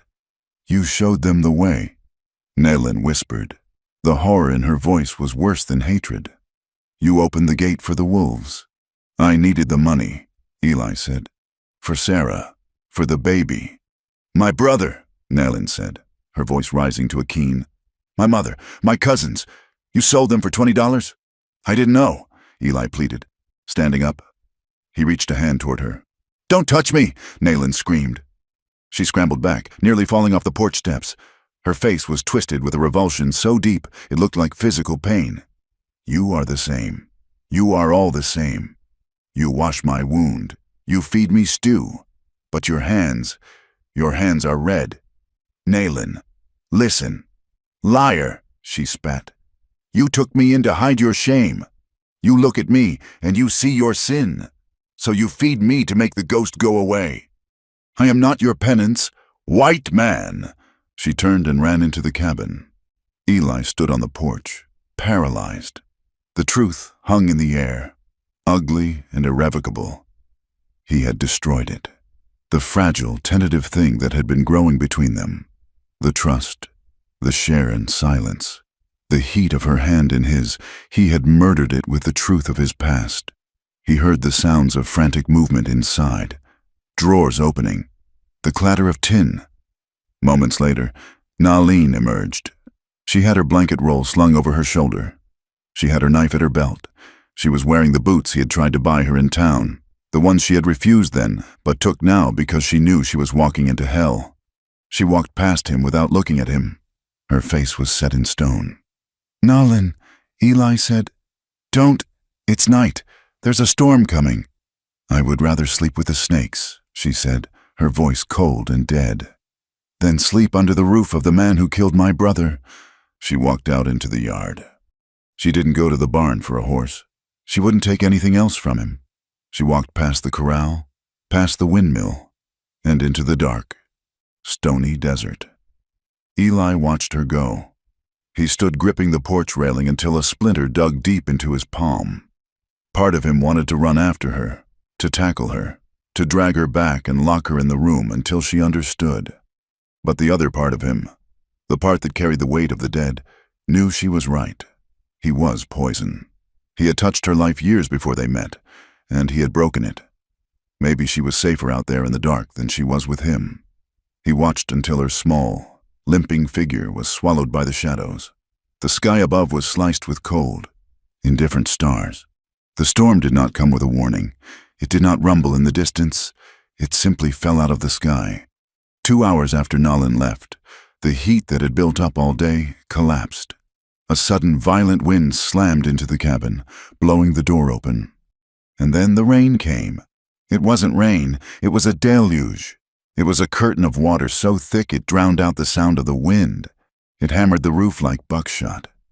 Eli was sitting at the table, a bottle of whiskey in front of him, staring at the empty chair opposite. When the rain hit, he looked up, blinking. Arizona rain was dangerous. The ground was hard as iron. It couldn't drink the water fast enough. It pooled. It ran. It sought the low ground. The dry washes and arroyos, bone dry for months, would become raging rivers in a matter of minutes. "Nalin," he whispered. She was on foot. She was lame, and she had headed south, toward the broken country where the washes cut deep through the rock. Eli stood up, knocking the chair over. He grabbed his oilskin coat. He grabbed the lantern. He didn't think about the whiskey. He didn't think about the insults she had screamed at him. He thought only of the water rising in the dark. He ran to the barn. The horses were spooked, kicking at the stalls as the thunder cracked overhead. He saddled the big roan, his fingers fumbling with a cinch. "Easy, boy, easy," he soothed, though his own heart was hammering a frantic rhythm. He swung into the saddle and kicked the horse out into the storm. The world was chaos. The rain slashed at his face, blinding him. The lantern swung from his saddle horn, casting a pitiful circle of yellow light that was swallowed by the blackness. The roar of the water was already rising from the creek bed. Eli rode south, cutting for sign, though any tracks she had left would be washed away. He rode on instinct. He knew the land. He knew where a person on foot would try to cross. "Nalin!" he shouted. But the wind tore the name from his lips and threw it away. He rode for an hour, the horse slipping and stumbling in the mud. The roar grew louder. Ahead, the main arroyo, usually a sandy ditch, was a churning torrent of brown water, 50 feet wide and rising fast. Lightning split the sky, a jagged fork of white fire that illuminated the desert for a split second. And he saw her. She was a quarter-mile downstream. She had tried to cross and been caught. She was stranded on a pile of rocks in the middle of the flood, a dark, huddled shape clinging to a half-submerged mesquite bush. The water was tearing at her, white-capped waves crashing over her legs. "Nalin!" Eli spurred the roan. The horse balked, terrified of the noise, but Eli forced it forward, sliding down the muddy bank. He reached the edge of the water opposite her. The gap was 30 feet of death. The current was moving fast enough to crush a man against the rocks. "Eli!" He heard her voice, thin and terrified, piercing the roar. "Hold on!" he screamed. He knew the roan wouldn't make it across with him on its back. The water was too fast. He dismounted, tying a rope around his waist and lashing the other end to the saddle horn. "Stand," he commanded the horse, praying the animal wouldn't bolt. Eli plunged into the water. The cold was a physical shock, knocking the breath out of him. The current grabbed him instantly, sweeping him off his feet. He thrashed, fighting for purchase on the bottom, mud and rocks tumbling around him. He swam, stroking hard against the force of the flood, angling toward the rock where Nalan clung. He swallowed a mouthful of grit and water. He choked, spat, and kicked harder. He slammed into the rock, the impact bruising his ribs. His hand scrabbled for a hold on the wet stone. He found a crevice and hauled himself up, gasping. Nalan was there, shaking so violently her teeth clicked together. She looked at him with wide, shock-filled eyes. She didn't look at him like a murderer now. She looked at him like he was the only solid thing in a dissolving world. "The water," she gasped. "It came so fast." "I got you," Eli yelled over the thunder. "I got you." He grabbed her by the waist. The water was rising. The rock wouldn't be safe for long. "We have to go back," he shouted. "Hold on to me. Do not let go." He pulled her against his chest. She wrapped her arms around his neck, burying her face in his coat. He could feel her heart beating against his own. A frantic bird flutter. Eli pushed off the rock, back into the torrent. The rope went taut. The roan on the bank braced its legs, holding the weight. Eli fought the current, kicking with everything he had. One arm clamped around Nalan, the other gripping the rope. They were tumbled under. Darkness swallowed them. Nalan's grip tightened, choking him. Eli kicked, surfacing, gasping for air. They were dragged through the mud, battered by debris. Finally, his boots found traction in the muck of the bank. He hauled them up, crawling on hands and knees, dragging Nalan with him until they were clear of the water. They collapsed in the mud, entangled, gasping, coughing up water. The rain beat down on them, relentless.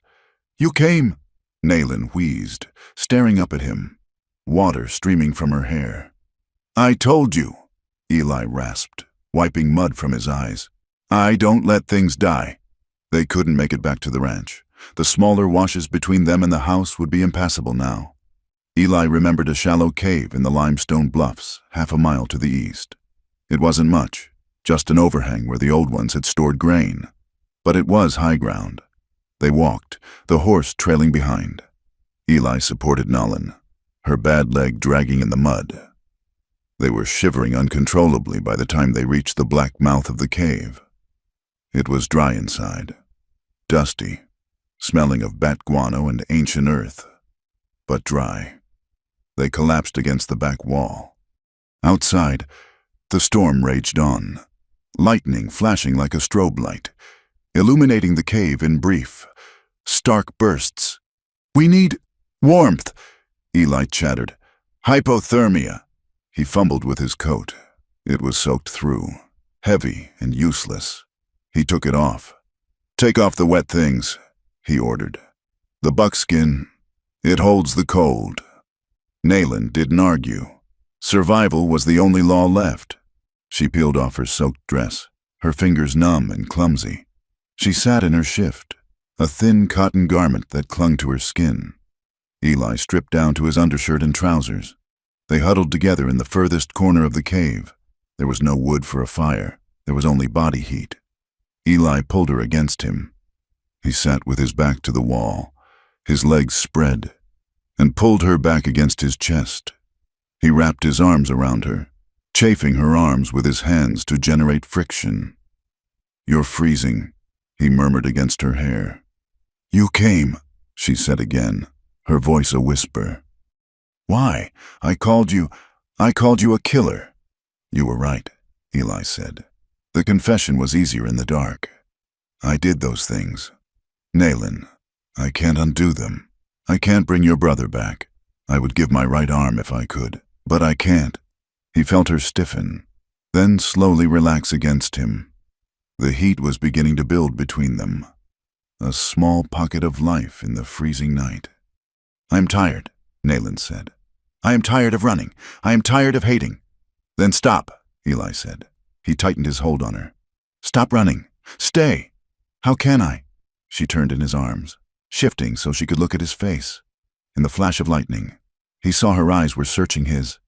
How can I look at you and not see the canyon? I don't know, Eli admitted. Maybe you can't. Maybe you'll always see it. But I'm asking you to look at me, too, the man who is here now. The man who needs you. The words hung in the air. Needs me? Nayland asked softly. I was dead before you came, Eli said. His voice was rough with emotion. I was just a ghost haunting my own house. You woke me up, Nayland. You made me want to wake up in the morning. He reached up and touched her face. His hand was trembling. I want you, he whispered. Not because I'm guilty, not because I owe you, but because, God help me, you are the only thing that makes sense to me anymore. Nayland looked at him. She saw the pain in his eyes. She saw the guilt that would never fully leave him. But she also saw the love. It was a terrified, broken kind of love. But it was real. She felt the warmth of his chest against hers. She felt the strength of the arms that had pulled her from the flood. The anger that had fueled her for so long felt heavy, useless. She wanted to lay it down. I want you too, she admitted, the words frightening her as she spoke them. I look at you, and I feel safe, even knowing what I know. That is a madness, Eli. Maybe, Eli said. She reached out and traced the scar on his jawline. Her finger was cool against his hot skin. This scar, she whispered. My people gave it to you. Yes, and your past. It gave me mine, she said, touching her own heart. We are both marked. Maybe the marks fit together. She leaned forward. Eli stopped breathing. Their faces drew close. This time, there was no hesitation, no pulling back. They kissed. It wasn't gentle. It was desperate. It tasted of rain and mud and fear. It was a collision of two people who had been starving for years. Nayland's hands gripped his shoulders, her fingers digging into the wet fabric of his undershirt. Eli's hand tangled in her damp hair, pulling her closer, deepening the kiss until the world outside the cave ceased to exist. Heat flared between them, sudden and consuming. The friction of their bodies, pressed close for warmth, turned into a different kind of friction. Eli groaned low in his throat, his hand sliding down her back, pressing her hips against his. Nayland gasped against his mouth, her body arching into him. She wanted this. She wanted to be obliterated by him, to let the physical sensation drown out the memory of the canyon. Eli's hand moved to the hem of her shift. His fingers brushed the skin of her thigh, and then he stopped. He broke the kiss, tearing his mouth away from hers with a gasp. He rested his forehead against hers, his breathing ragged, his heart pounding like a drum. Eli? Nayland whispered, her voice hazy with desire. He held her there, his hands shaking on her waist. He closed his eyes. No, he rasped. Not like this. You don't want me, she asked, hurt flickering in her voice. I want you more than I want to breathe, Eli said fiercely. He pulled back enough to look her in the eyes. But not like this. Not while you're scared. Not while the storm is raging and you're clinging to me because I'm the only thing keeping you from drowning. He swallowed hard. If we do this, if we cross this line, I want it to be because you chose it. In the light, with a clear head. I won't take you out of desperation, Nayland. I won't add that to the list of things I've done to you. Nayland stared at him. She saw the restraint in his face. She saw the agony it cost him to stop. She realized then that he wasn't just a white man, and he wasn't just a scout. He was a man of honor, a man who would deny himself to preserve her dignity. She slumped against him, burying her face in his neck. The fire in her blood cooled, replaced by a slow, steady warmth that felt like a foundation. You are a stubborn man, Eli McCrae, she mumbled against his skin. Yeah, Eli breathed, wrapping his arms around her again, just holding her. I reckon I am. They huddled together in the dark, listening to the rain slowly begin to fade.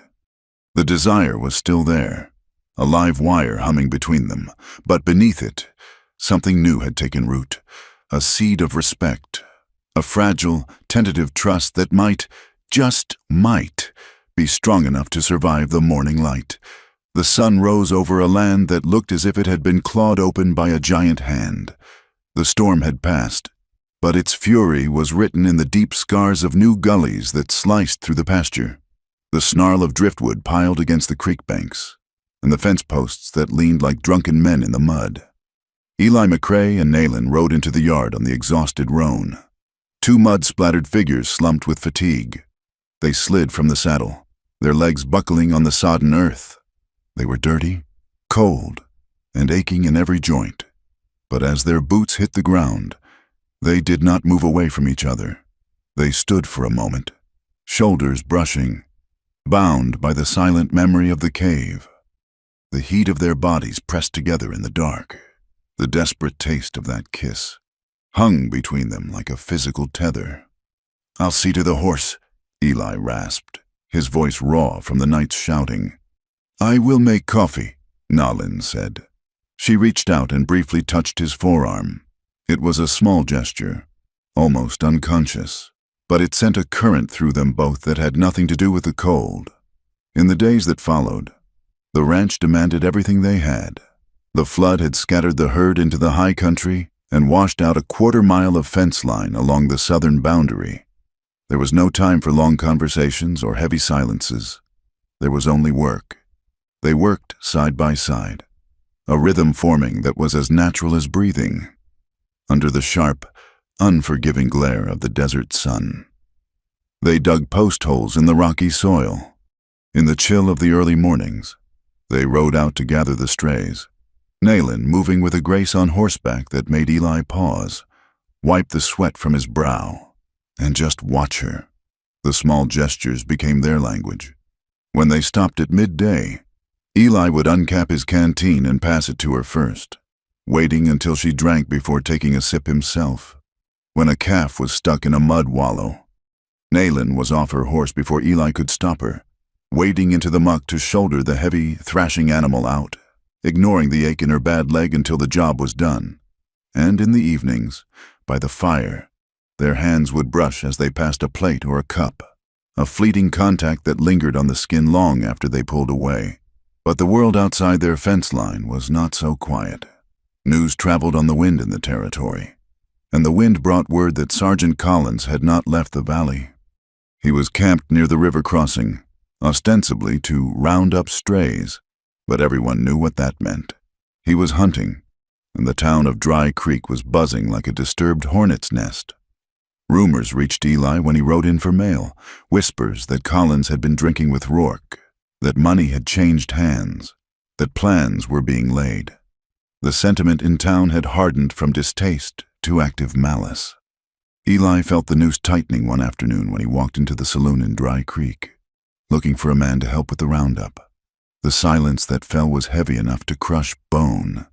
"We don't have work for you, McCrae," the barkeep said, wiping a glass with a dirty rag. "And I reckon you best drink your whiskey somewhere else." Rourke was there, sitting at a poker table, his wrist still splinted and bound in dirty linen. He looked at Eli with eyes that were flat and dead. "Accidents happen on isolated ranches. Eli," Rourke said softly. "Fires start. Cattle stampede. Women disappear." The threat was not even veiled. Later, outside the mercantile, Eli overheard the preacher talking to a group of women. "We must keep the races pure," the man murmured, his voice oily with righteousness. "To harbor the savage is to invite the devil into the home. It is a contagion." Eli rode back to the ranch with a cold fury burning in his gut. He realized then that his rifle and his fists were not enough. As long as Nalin was just the woman at McCrae's place, she was fair game. She had no standing. No law would protect her. Collins could drag her off to the reservation, or worse, and the law would call it justice. Rourke could come in the night, and the town would look the other way. She needed a shield. She needed a wall that even Collins would hesitate to breach. That evening, the cabin was warm, the smell of roasting venison filling the air. Nayland was mending a shirt by the light of the lamp. Eli sat at the table, watching the way the light played on her dark hair. "Nalin," he said. She looked up, sensing the weight in his voice. "Yes? We need to talk. About your safety." "I have my knife," she said simply. "A knife won't stop a hanging party," Eli said bluntly. "And it won't stop the army." He took a breath, his hands resting on the rough wood of the table. He felt like he was standing on the edge of a cliff. "I have been thinking," he said. "There is only one way to stop them. One way to give you a right to be here that they can't ignore." Nayland lowered the shirt. "What way?" "Marriage," Eli said. The word hung in the room, stark and impossible. Nayland stared at him. Her mouth opened slightly, then closed. "Marriage?" she repeated, as if the word were in a language she didn't speak. "If you are my wife," Eli said, rushing on before he lost his nerve. "You have my name. You have a legal claim to this land. If Collins tries to take you, he is taking a white man's wife. That complicates things for him. It gives the law a reason to pause." Nayland stood up slowly. Her face was a storm of emotions. Disbelief, anger, fear. "You offer this as a shield?" she asked, her voice rising. "Like a fence, like a brand on a cow." "I offer it because it will keep you alive," Eli said, standing up to face her. "A white man does not marry an Apache," Nalin said, shaking her head. "They will kill you for it. They will burn this house." "Let them try," Eli growled. "Is that all it is?" Nayland asked, searching his face. "A strategy, a trick to fool the soldiers." Eli looked at her. He saw the woman who had limped into his yard with nothing but defiance. He saw the woman who had held him in the cave while he shook with cold. He saw the only person who had made him feel alive in 4 years. "No," he said softly. "It ain't just a strategy." He took a step closer. "I want to call you my wife, Nalin. Not for them, for me." The admission hung between them, raw and trembling. Nayland looked away, her heart hammering against her ribs.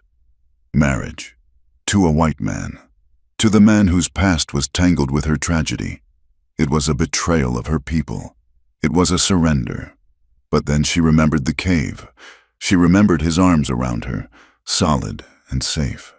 She remembered that he had stopped. He had not taken what he could have taken. He had respected her enough to wait. "I cannot answer you tonight," she whispered. "I can wait," Eli said. Nayland did not sleep. She lay in the bed, staring at the cracks in the ceiling, listening to Eli's breathing from his bedroll on the floor. Before the dawn could turn the sky gray, she rose. She dressed quietly and slipped out of the cabin. She walked up the trail to the ridge that overlooked the ranch. She sat on a flat rock, pulling her blanket around her shoulders against the chill. She watched the sun begin to bleed into the eastern sky, setting the clouds on fire. She thought of her mother. She thought of the husband she had lost. She thought of the children she had always assumed she would have, children with black hair and dark eyes who would speak the language of the people. If she married Eli, that life was gone forever. She would be stepping into a world that hated her. She would be the rancher's wife, living in a square house, eating with metal spoons. But she looked down at the ranch. She saw the smoke beginning to curl from the chimney. Eli was up. She saw the horses moving in the corral. She realized that she didn't want to leave. She didn't want to run anymore, and she didn't want to be alone. The hate of the town was a cold wind, but the love of this man, it was a fire, and a fire was worth fighting for. She heard boots on the gravel behind her. She didn't turn. She knew his step. Eli came and stood beside her. He didn't speak. He just stood there, a solid presence against the vastness of the sky. They watched the sunrise together in silence. Finally, Eli spoke. "If you say no," he said, his voice rough with sleep and worry, "I will still fight for you. You stay on this land as long as you want. I'll stand between you and Collins until they put me in the ground. You don't have to marry me to be safe here." He turned to look at her. "But I want a life with you, Nalin, not out of guilt, not because I owe you for the past, But because you are the first thing I think of when I wake up, and the last thing I think of before I sleep." Naylin looked up at him. She saw the truth in his tired eyes. She saw the fear that she would reject him. "I will marry you," she said. Eli let out a breath he seemed to have been holding for a lifetime. He started to smile, but she held up a hand. "But on my terms," she said firmly. "Name them," Eli said immediately. "I keep my name," she said. "I am Naylin. I am not Mrs. McCrae or Sarah. I am Naylin." "Done," Eli said. "I am equal," she continued. "In this house, in the work, I decide about the cattle. I decide about the land. I am not a servant." "I wouldn't have it any other way," Eli said. "And," she said, her voice wavering slightly, "you must stand by me, in the town, in front of the men who hate me. You do not hide me. You do not apologize for me." "I will never apologize for you," Eli vowed. "I will stand with you until the mountains crumble." Naylin nodded. She stood up and offered him her hand. "Then we are agreed." Eli took her hand. He didn't shake it. He lifted it to his lips and kissed the rough knuckles. The wedding happened 3 days later. It was not the wedding Dry Creek expected, nor the one it wanted. The church door remained locked to them. The preacher in town had sputtered about abominations and slammed his door in Eli's face. So Eli had ridden to the next county and found a circuit preacher, a nervous young man named Reverend Thomas who looked like a strong wind would blow him away, but who needed the $10 Eli offered. They held it on the ranch, in the yard, under the vast open dome of the sky. It was a small gathering. There was old Pete, a prospector with a beard like a bird's nest, who had known Eli for years and didn't care much for society. There was Miguel, a vaquero from the south who had helped Eli with roundups and respected a man who paid on time. And there, Mrs. Gable, a widow from the next valley over who had lost 2 sons to the war and had no patience for the town's pettiness. They stood in a semicircle. Eli had built a rough arch from scrub oak branches and woven sage into it. Naylin wore a dress borrowed from Mrs. Gable, a simple blue calico that was a little too long, but clean and decent. She had braided her hair with fresh sage and a single red ribbon Eli had found in his trunk. She stood tall, her chin lifted, refusing to look like a victim. Eli wore his only suit, brushed clean of dust, his boots polished until they shone. He looked terrified and proud all at once. As the Reverend Thomas opened his Bible, his hands shaking in the wind, a group of riders appeared on the ridge. It was Rourke and 6 men from town. They didn't ride down. They just sat their horses on the skyline, watching, like vultures. Naylin stiffened. Her eyes darted to the rifle leaning against the porch rail. Eli saw them too. He reached out and took Naylin's hand. His grip was iron. "Let them watch," he murmured, loud enough only for her. "Let them see." The world narrowed down. The jeering men on the ridge, the nervous preacher, the wind. It all faded. There was only the warmth of Eli's hand. There was only the intensity of his blue eyes, locking onto hers, promising her safety, promising her a home. "Do you, Eli McCrae, take this woman?" "I do," Eli said. His voice was loud, carrying across the yard, carrying up to the ridge. "And do you—" "Naylin." Naylin looked at him. She looked at the scar on his jaw. She looked at the man who had ridden into a flood for her. "I do," she said. "Then, by the power vested in me, I pronounce you husband and wife." The Reverend nodded, relieved it was over without gunfire. Eli didn't wait. He turned to Naylin. He didn't kiss her politely. He cupped her face in his large, rough hands, treating her like she was made of something precious and breakable. He looked at her with a reverence that made Naylin's breath catch in her throat, and then he kissed her. It was a kiss of claiming. It was a kiss of defiance. But mostly, it was a kiss of hunger. Naylin leaned into him, her hands gripping the lapels of his coat. She tasted the coffee on his breath, felt the scratch of his beard. She felt the undercurrent of desire that he had been holding back for weeks, vibrating through him like a plucked string. Up on the ridge, Rourke spat on the ground and wheeled his horse around. The men rode off, defeated by a display of dignity they couldn't ruin.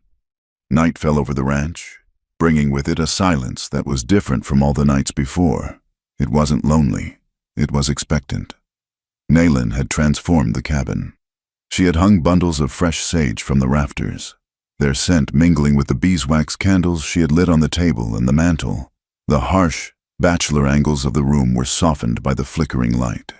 They ate dinner quietly, but their eyes kept meeting, skipping away, then meeting again. The air was thick. When the dishes were done, Eli barred the door. He turned to face her. Naylin was standing by the bed. She had unbraided her hair. It fell in a dark curtain around her shoulders. She looked beautiful, and she looked nervous.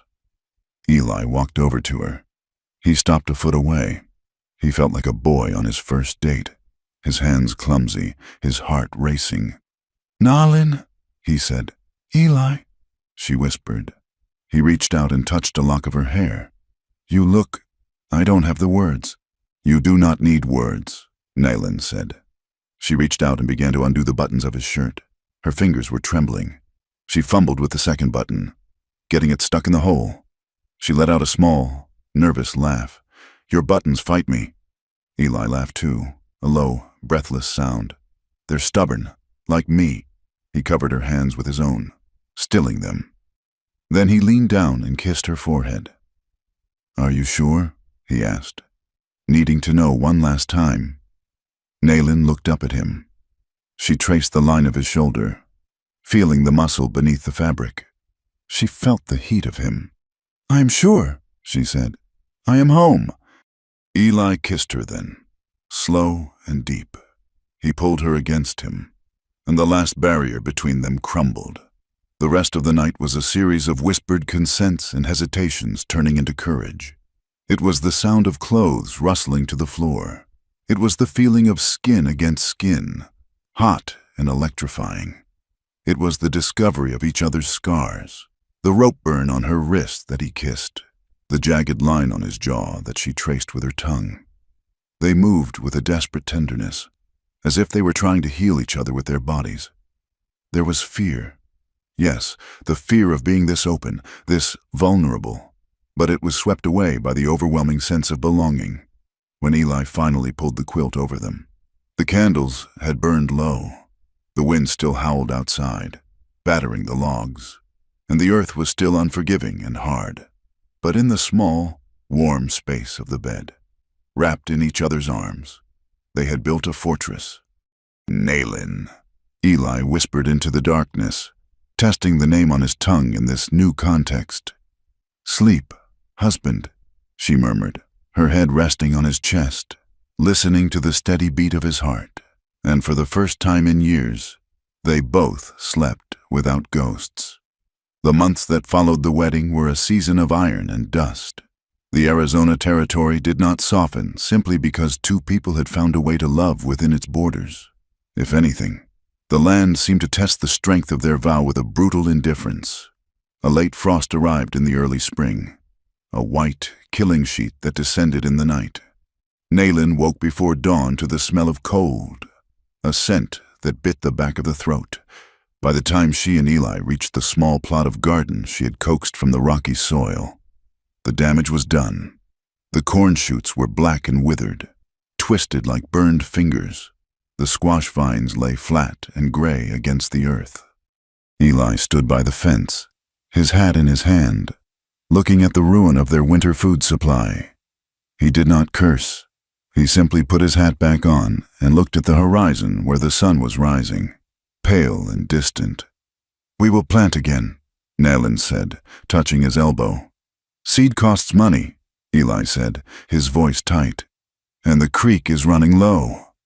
Drought was the ghost that haunted every rancher's sleep, and it was stalking the McCrae land. The creek, which had raged during the flood that brought them together, was now a thin, muddy ribbon. The cattle grew lean, their ribs showing through dusty hides. Eli and Naylin learned the rhythm of a shared life under this pressure. It was not a life of ease. They argued. Eli was stubborn about the grazing rotation, clinging to old methods that Nalin, with her eye for the land's subtle shifts, knew were failing. Nalin was fierce about water rationing, snapping at Eli when he washed his face with more than a cupful. But the conflicts were the friction of two stones rubbing together until they fit. When the dust storms rolled in, blotting out the mountains and turning the sky a bruised purple, they huddled in the cabin, sealing the cracks with rags, in the dark, listening to the wind scour the logs. The arguments faded. They would sit on the rug before the stove, Eli mending harness leather, Nalin grinding corn, and the silence between them was no longer empty. It was a fortress. However, the world beyond their fence line remained hostile.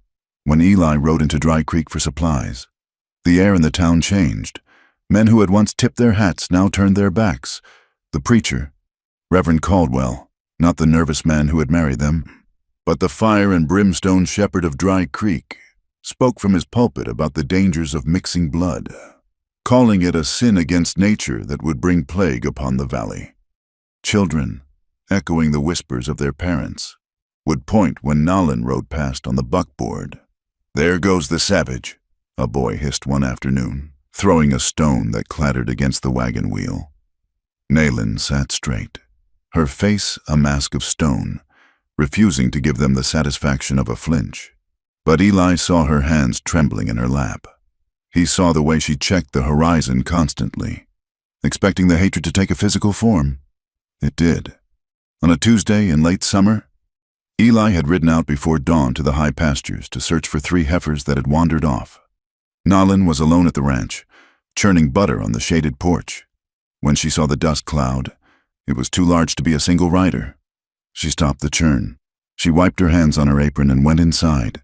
She didn't panic. Panic was a luxury she could not afford. She took the Winchester rifle from the rack above the door. She checked the load, 7 rounds. She stepped back onto the porch and waited. The riders slowed as they entered the yard. There were 6 of them. In the lead was Rourke, his face shadowed by the brim of his hat, his wrist no longer splinted but still favoring the hand Eli had broken. Behind him were 5 men Nalin recognized as drifters and hands from the big cattle outfits, men who sold their morals for a day's wage. They stopped 10 yards from the porch. The horses stamped and blew, sensing the tension. "Afternoon," Rourke called out. His voice was thick with mock politeness, like syrup over gravel. "Get off this land," Nalin said. She held the rifle across her chest, her finger resting on the trigger guard. Rourke chuckled. He leaned forward on his saddle horn, his eyes crawling over her in a way that made Nalin's skin itch. "Now, is that any way to greet neighbors?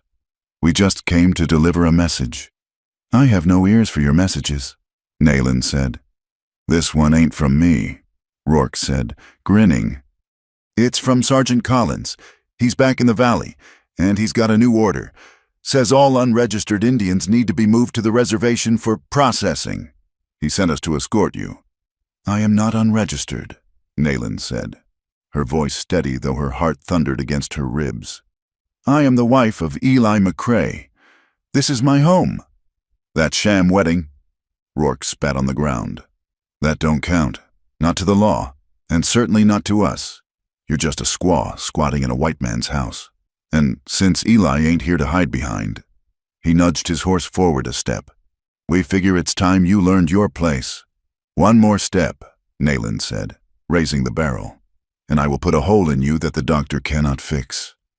The men behind Rourke laughed, but Rourke stopped. He looked at the black eye of the rifle. "You think you can take all 6 of us?" Rourke sneered. "I do not need to take 6, Nalin said coldly. "Just you." The standoff hung in the hot, vibrating air. The cicadas screamed in the mesquite. Nalin's finger tightened on the trigger. She knew they would kill her. If she fired, they would storm the porch. But she would not be dragged away in chains. She would die on her own porch, defending the life she had built. Then, from the ridge behind the barn, came the sound of a galloping horse. Eli McCrae burst into the yard. He was riding the big bay mare, pushing her hard. He had seen the dust from the high pasture and had ridden as if the devil were snapping at his heels. He skidded the horse to a halt between the porch and Rourke's men, spraying dirt over Rourke's boots. Eli hit the ground before the horse had stopped moving. He didn't have his rifle in hand, but his hand was hovering over the colt at his hip. His face was a mask of fury. Dust caked in the lines around his eyes. "You get away from my wife!" Eli roared. The sound was guttural, animalistic. Rourke pulled his horse back, startled by the sudden arrival. "Easy, McCrae. We're on official business." "Official business is the army," Eli snarled. "You're just a pack of dogs looking for a fight." "Collins is coming," Rourke said, his bravado slipping slightly. "He's just down the road. He gave the order." "I don't give a damn about Collins," Eli said. He positioned himself squarely in front of Nayland, making his broad back a shield. "You step foot on this porch, you die. That is the only order that matters here." "She's a hostile! Eli!" one of the other men shouted. "You're harboring a savage!" "She is my wife!" Eli shouted back. "And she has more honor in her little finger than the lot of you have in your whole lives." The sound of more hoofbeats interrupted them. Sergeant Collins rode into the yard, flanked by 4 uniformed soldiers. He looked impressive in his blue coat with the yellow trim. Despite the dust, he looked like the law. Collins surveyed the scene with cold, pale eyes. He looked at Rourke, then at Eli, and finally at Nayland standing behind her husband. "Sergeant," Eli said, his voice dropping to a dangerous calm, "tell your dogs to heel. They are deputized citizens." "Mr. McCrae," Collins said smoothly, "helping to keep the peace. We have reports of a hostile Apache woman threatening locals. The only threat here is the one you brought," Eli said. "This woman is Nayland McCrae. We were married by the Reverend Thomas 3 months ago. There are witnesses. You have no jurisdiction over her." Collins smiled. It was a thin, cruel expression. "Marriage to a citizen doesn't wash the red off her skin. McCrae, general orders state that all Apache found off the reservation are to be detained. I'm afraid your domestic arrangement is irrelevant," he signaled to his men. "Seize her." "Over my dead body," Eli said. He drew his revolver. It happened in a heartbeat. The tension, pulled too tight, snapped. Rourke, seeing Eli distracted by Collins, saw his chance for revenge. He raised his rifle. "Put it down! Eli!" Nayland saw the movement. "Eli!" she screamed. She shoved Eli, trying to knock him aside, but Rourke fired. The crack of the rifle was deafening. At the same moment, Eli threw himself to the left, not away from the bullet, but into its path, covering Nayland. The bullet caught him in the shoulder. The impact spun him around, and he fell heavily to the dirt, his gun flying from his hand. "Eli!" Nayland's scream tore her throat. Chaos erupted. The horses screamed and reared. Collins' men drew their weapons but hesitated to fire into the confusion. Nayland didn't look at Rourke. She didn't look at the soldiers. Her world narrowed to a single, bright point of rage. The man she loved was bleeding in the dust. The man who had saved her from the flood, who had given her a name, was down. She raised the Winchester. She didn't aim at Rourke. She aimed at Collins. He was the head of the snake. She had a clear shot. His chest was a blue target in her sights. She could end it. She could kill the man who had laughed about her brother's death. The desire to pull the trigger was a physical hunger, a roar of blood in her ears. "Kill him," the voice of her ancestors whispered. "Avenge the blood." But then she looked at Eli. He was groaning, clutching his shoulder, blood seeping between his fingers. If she killed Collins, the soldiers would open fire. They would kill Eli. They would kill her. The life they had built, the fragile, beautiful thing, would be washed away in blood. Nayland's finger froze on the trigger. She made a choice. She chose the living over the dead. She jerked the barrel up and fired into the air. Crack! The sudden shot froze everyone. "Stop!" Nayland screamed. Her voice was not the wail of a victim. It was the command of a matriarch. She stepped off the porch, walking past Eli, placing herself between him and the mounted men She held the rifle ready, but not aimed. "Look!" she shouted, pointing at the road. "Look who comes!" A wagon was coming down the road, drawn by 2 mules. It was the circuit preacher, Reverend Thomas, and beside him rode Mrs. Gable and the old prospector, Pete. They had heard the commotion from the ridge. "What is the meaning of this?" Reverend Thomas shouted, standing up in the wagon. His voice was thin, but it carried the weight of the church. "They shot him," Nayland yelled, pointing at Rourke. "They came to my home and they shot my husband." Collins looked at the witnesses. He looked at the bleeding white rancher. He looked at the Apache woman standing over him like a lioness. The narrative had shifted. This was no longer a roundup of a hostel. This was an assault on a tax-paying rancher and his wife in front of a man of God. "It was an accident," Rourke stammered, lowering his rifle. "He stepped in front of it. You fired on a man in his own yard." "Mrs. Gable called out, her voice sharp as vinegar. "I saw it. We all saw it." Collins's face went tight. He was a hard man, but he was a politician in uniform. He knew when the tide had turned. A dead rancher would bring an inquiry. An inquiry would bring unwanted eyes from Tucson. "Mount up," Collins barked at his men. "But Sergeant," Rourke started. "I said mount up," Collins snapped. He looked at Nolan. His eyes were cold, promising future violence, but for today, he was beaten. "We will let the doctor tend to Mr. McCrae, but this isn't over?" "Go!" Nayland shouted. "Go before I forget that I'm a wife and remember that I'm a warrior." Collins wheeled his horse and galloped out of the yard. Rourke and his men, suddenly looking very small, scrambled to follow. The yard fell silent, save for the heavy breathing of the horses and the low groans from Eli. Nayland dropped the rifle in the dirt. She fell to her knees beside Eli. "Eli," she sobbed, her hands hovering over the wound. The bullet had gone through the meat of the shoulder, missing the lung, but the blood was bright and fast. "I'm all right," Eli gasped, his face gray. "I'm all right." "You foolish man." Nayland wept, pressing her apron against the wound to staunch the flow. "You jumped in front of it. You would have done the same," Eli managed to whisper. The sun went down, leaving the cabin in shadow. The doctor from the next county wouldn't arrive until morning, so Nolan did the work herself. She boiled water. She cleaned the wound with whiskey, her hands shaking so hard she spilled half of it on the floor. She dug the lead out with a pair of forceps Eli kept for the stock, while Reverend Thomas held the lamp and looked pale.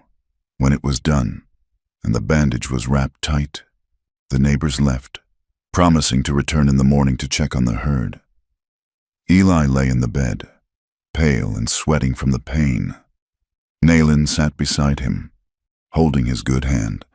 She couldn't stop crying. The tears slipped down her cheeks, silent and hot. "Hey," Eli whispered. He reached up with his good hand and brushed a tear from her chin. His fingers were calloused and warm. "Don't do that." "I almost killed him," Nayland confessed, her voice trembling. "I wanted to kill Collins. I wanted it so much I could taste it."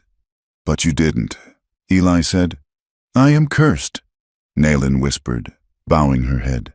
"Everyone I love, the violence finds them. My brother, my first husband. Now you, I bring death to this house. Eli, I am the poison." Eli gripped her hand. His grip was weak, but his eyes were fierce. "Look at me," he commanded. Nayland looked up. "You ain't a curse," Eli said raspily. "You are the reason I'm breathing. You think I jumped in front of that bullet because I have a death wish? No, I did it because I want to live, and I can't live without you." "But the blood." "The blood is just blood," Eli said. "It washes off. But this," he touched her cheek, "this is what matters. Loving you gave the sky back its color. Nolan, it gave the land its meaning. If taking a bullet is the price for waking up beside you, I'd pay it again. I'd pay it every day." Nayland lowered her forehead to his chest, sobbing in relief. The knot of guilt that had lived in her stomach since the canyon began to loosen. She was not a curse. She was loved. Recovery was slow.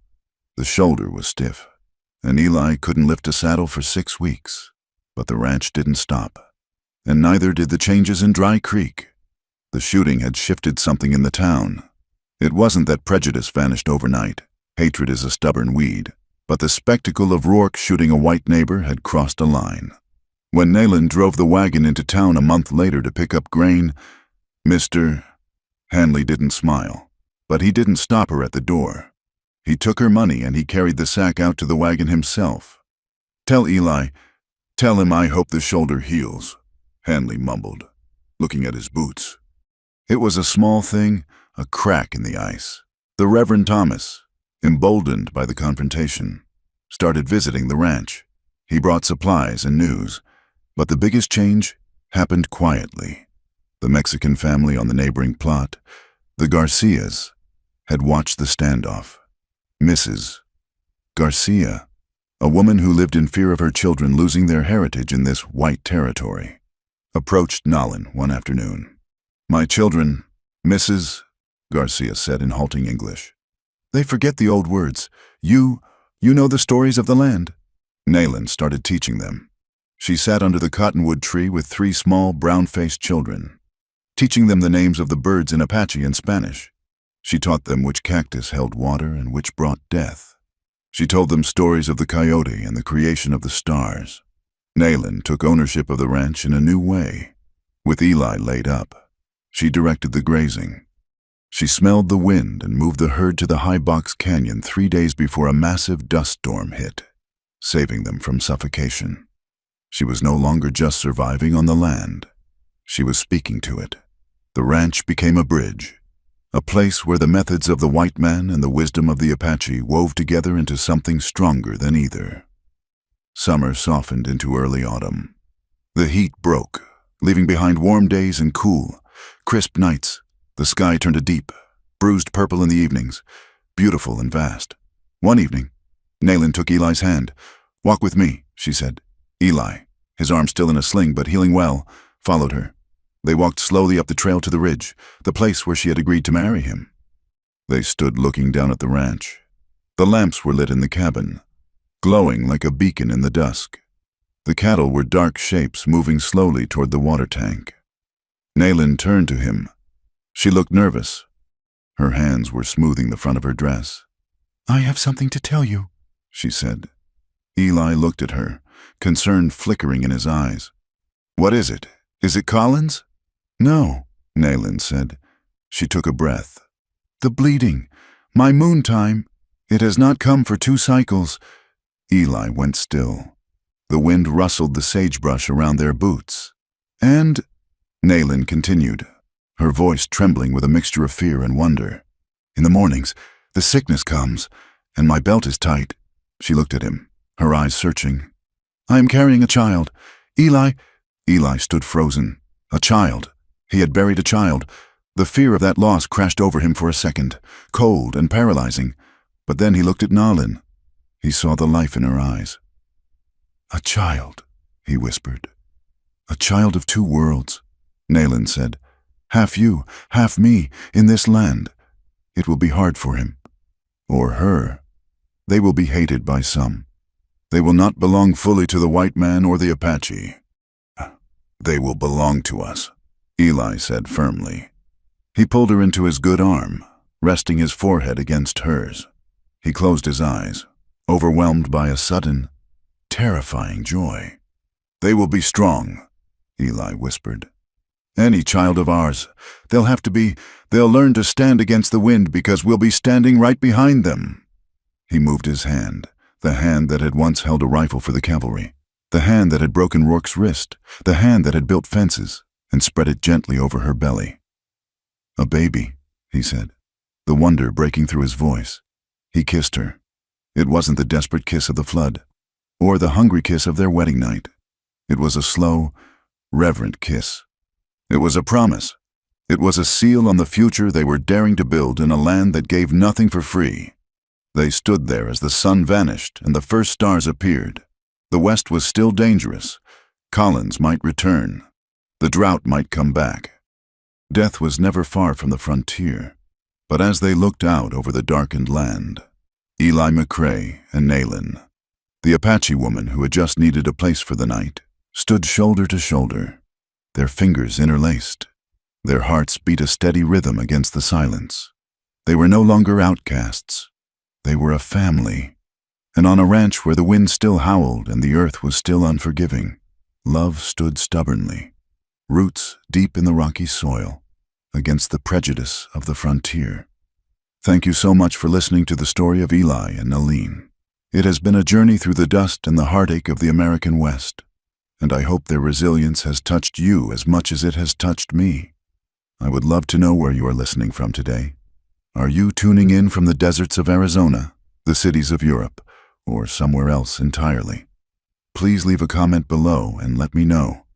If you enjoyed this story, please consider subscribing to the From Wild West channel for more tales of the frontier, where history and emotion collide. And don't forget to share your thoughts on the story in English in the comments section. I read every single one. Until next time, keep your eyes on the horizon.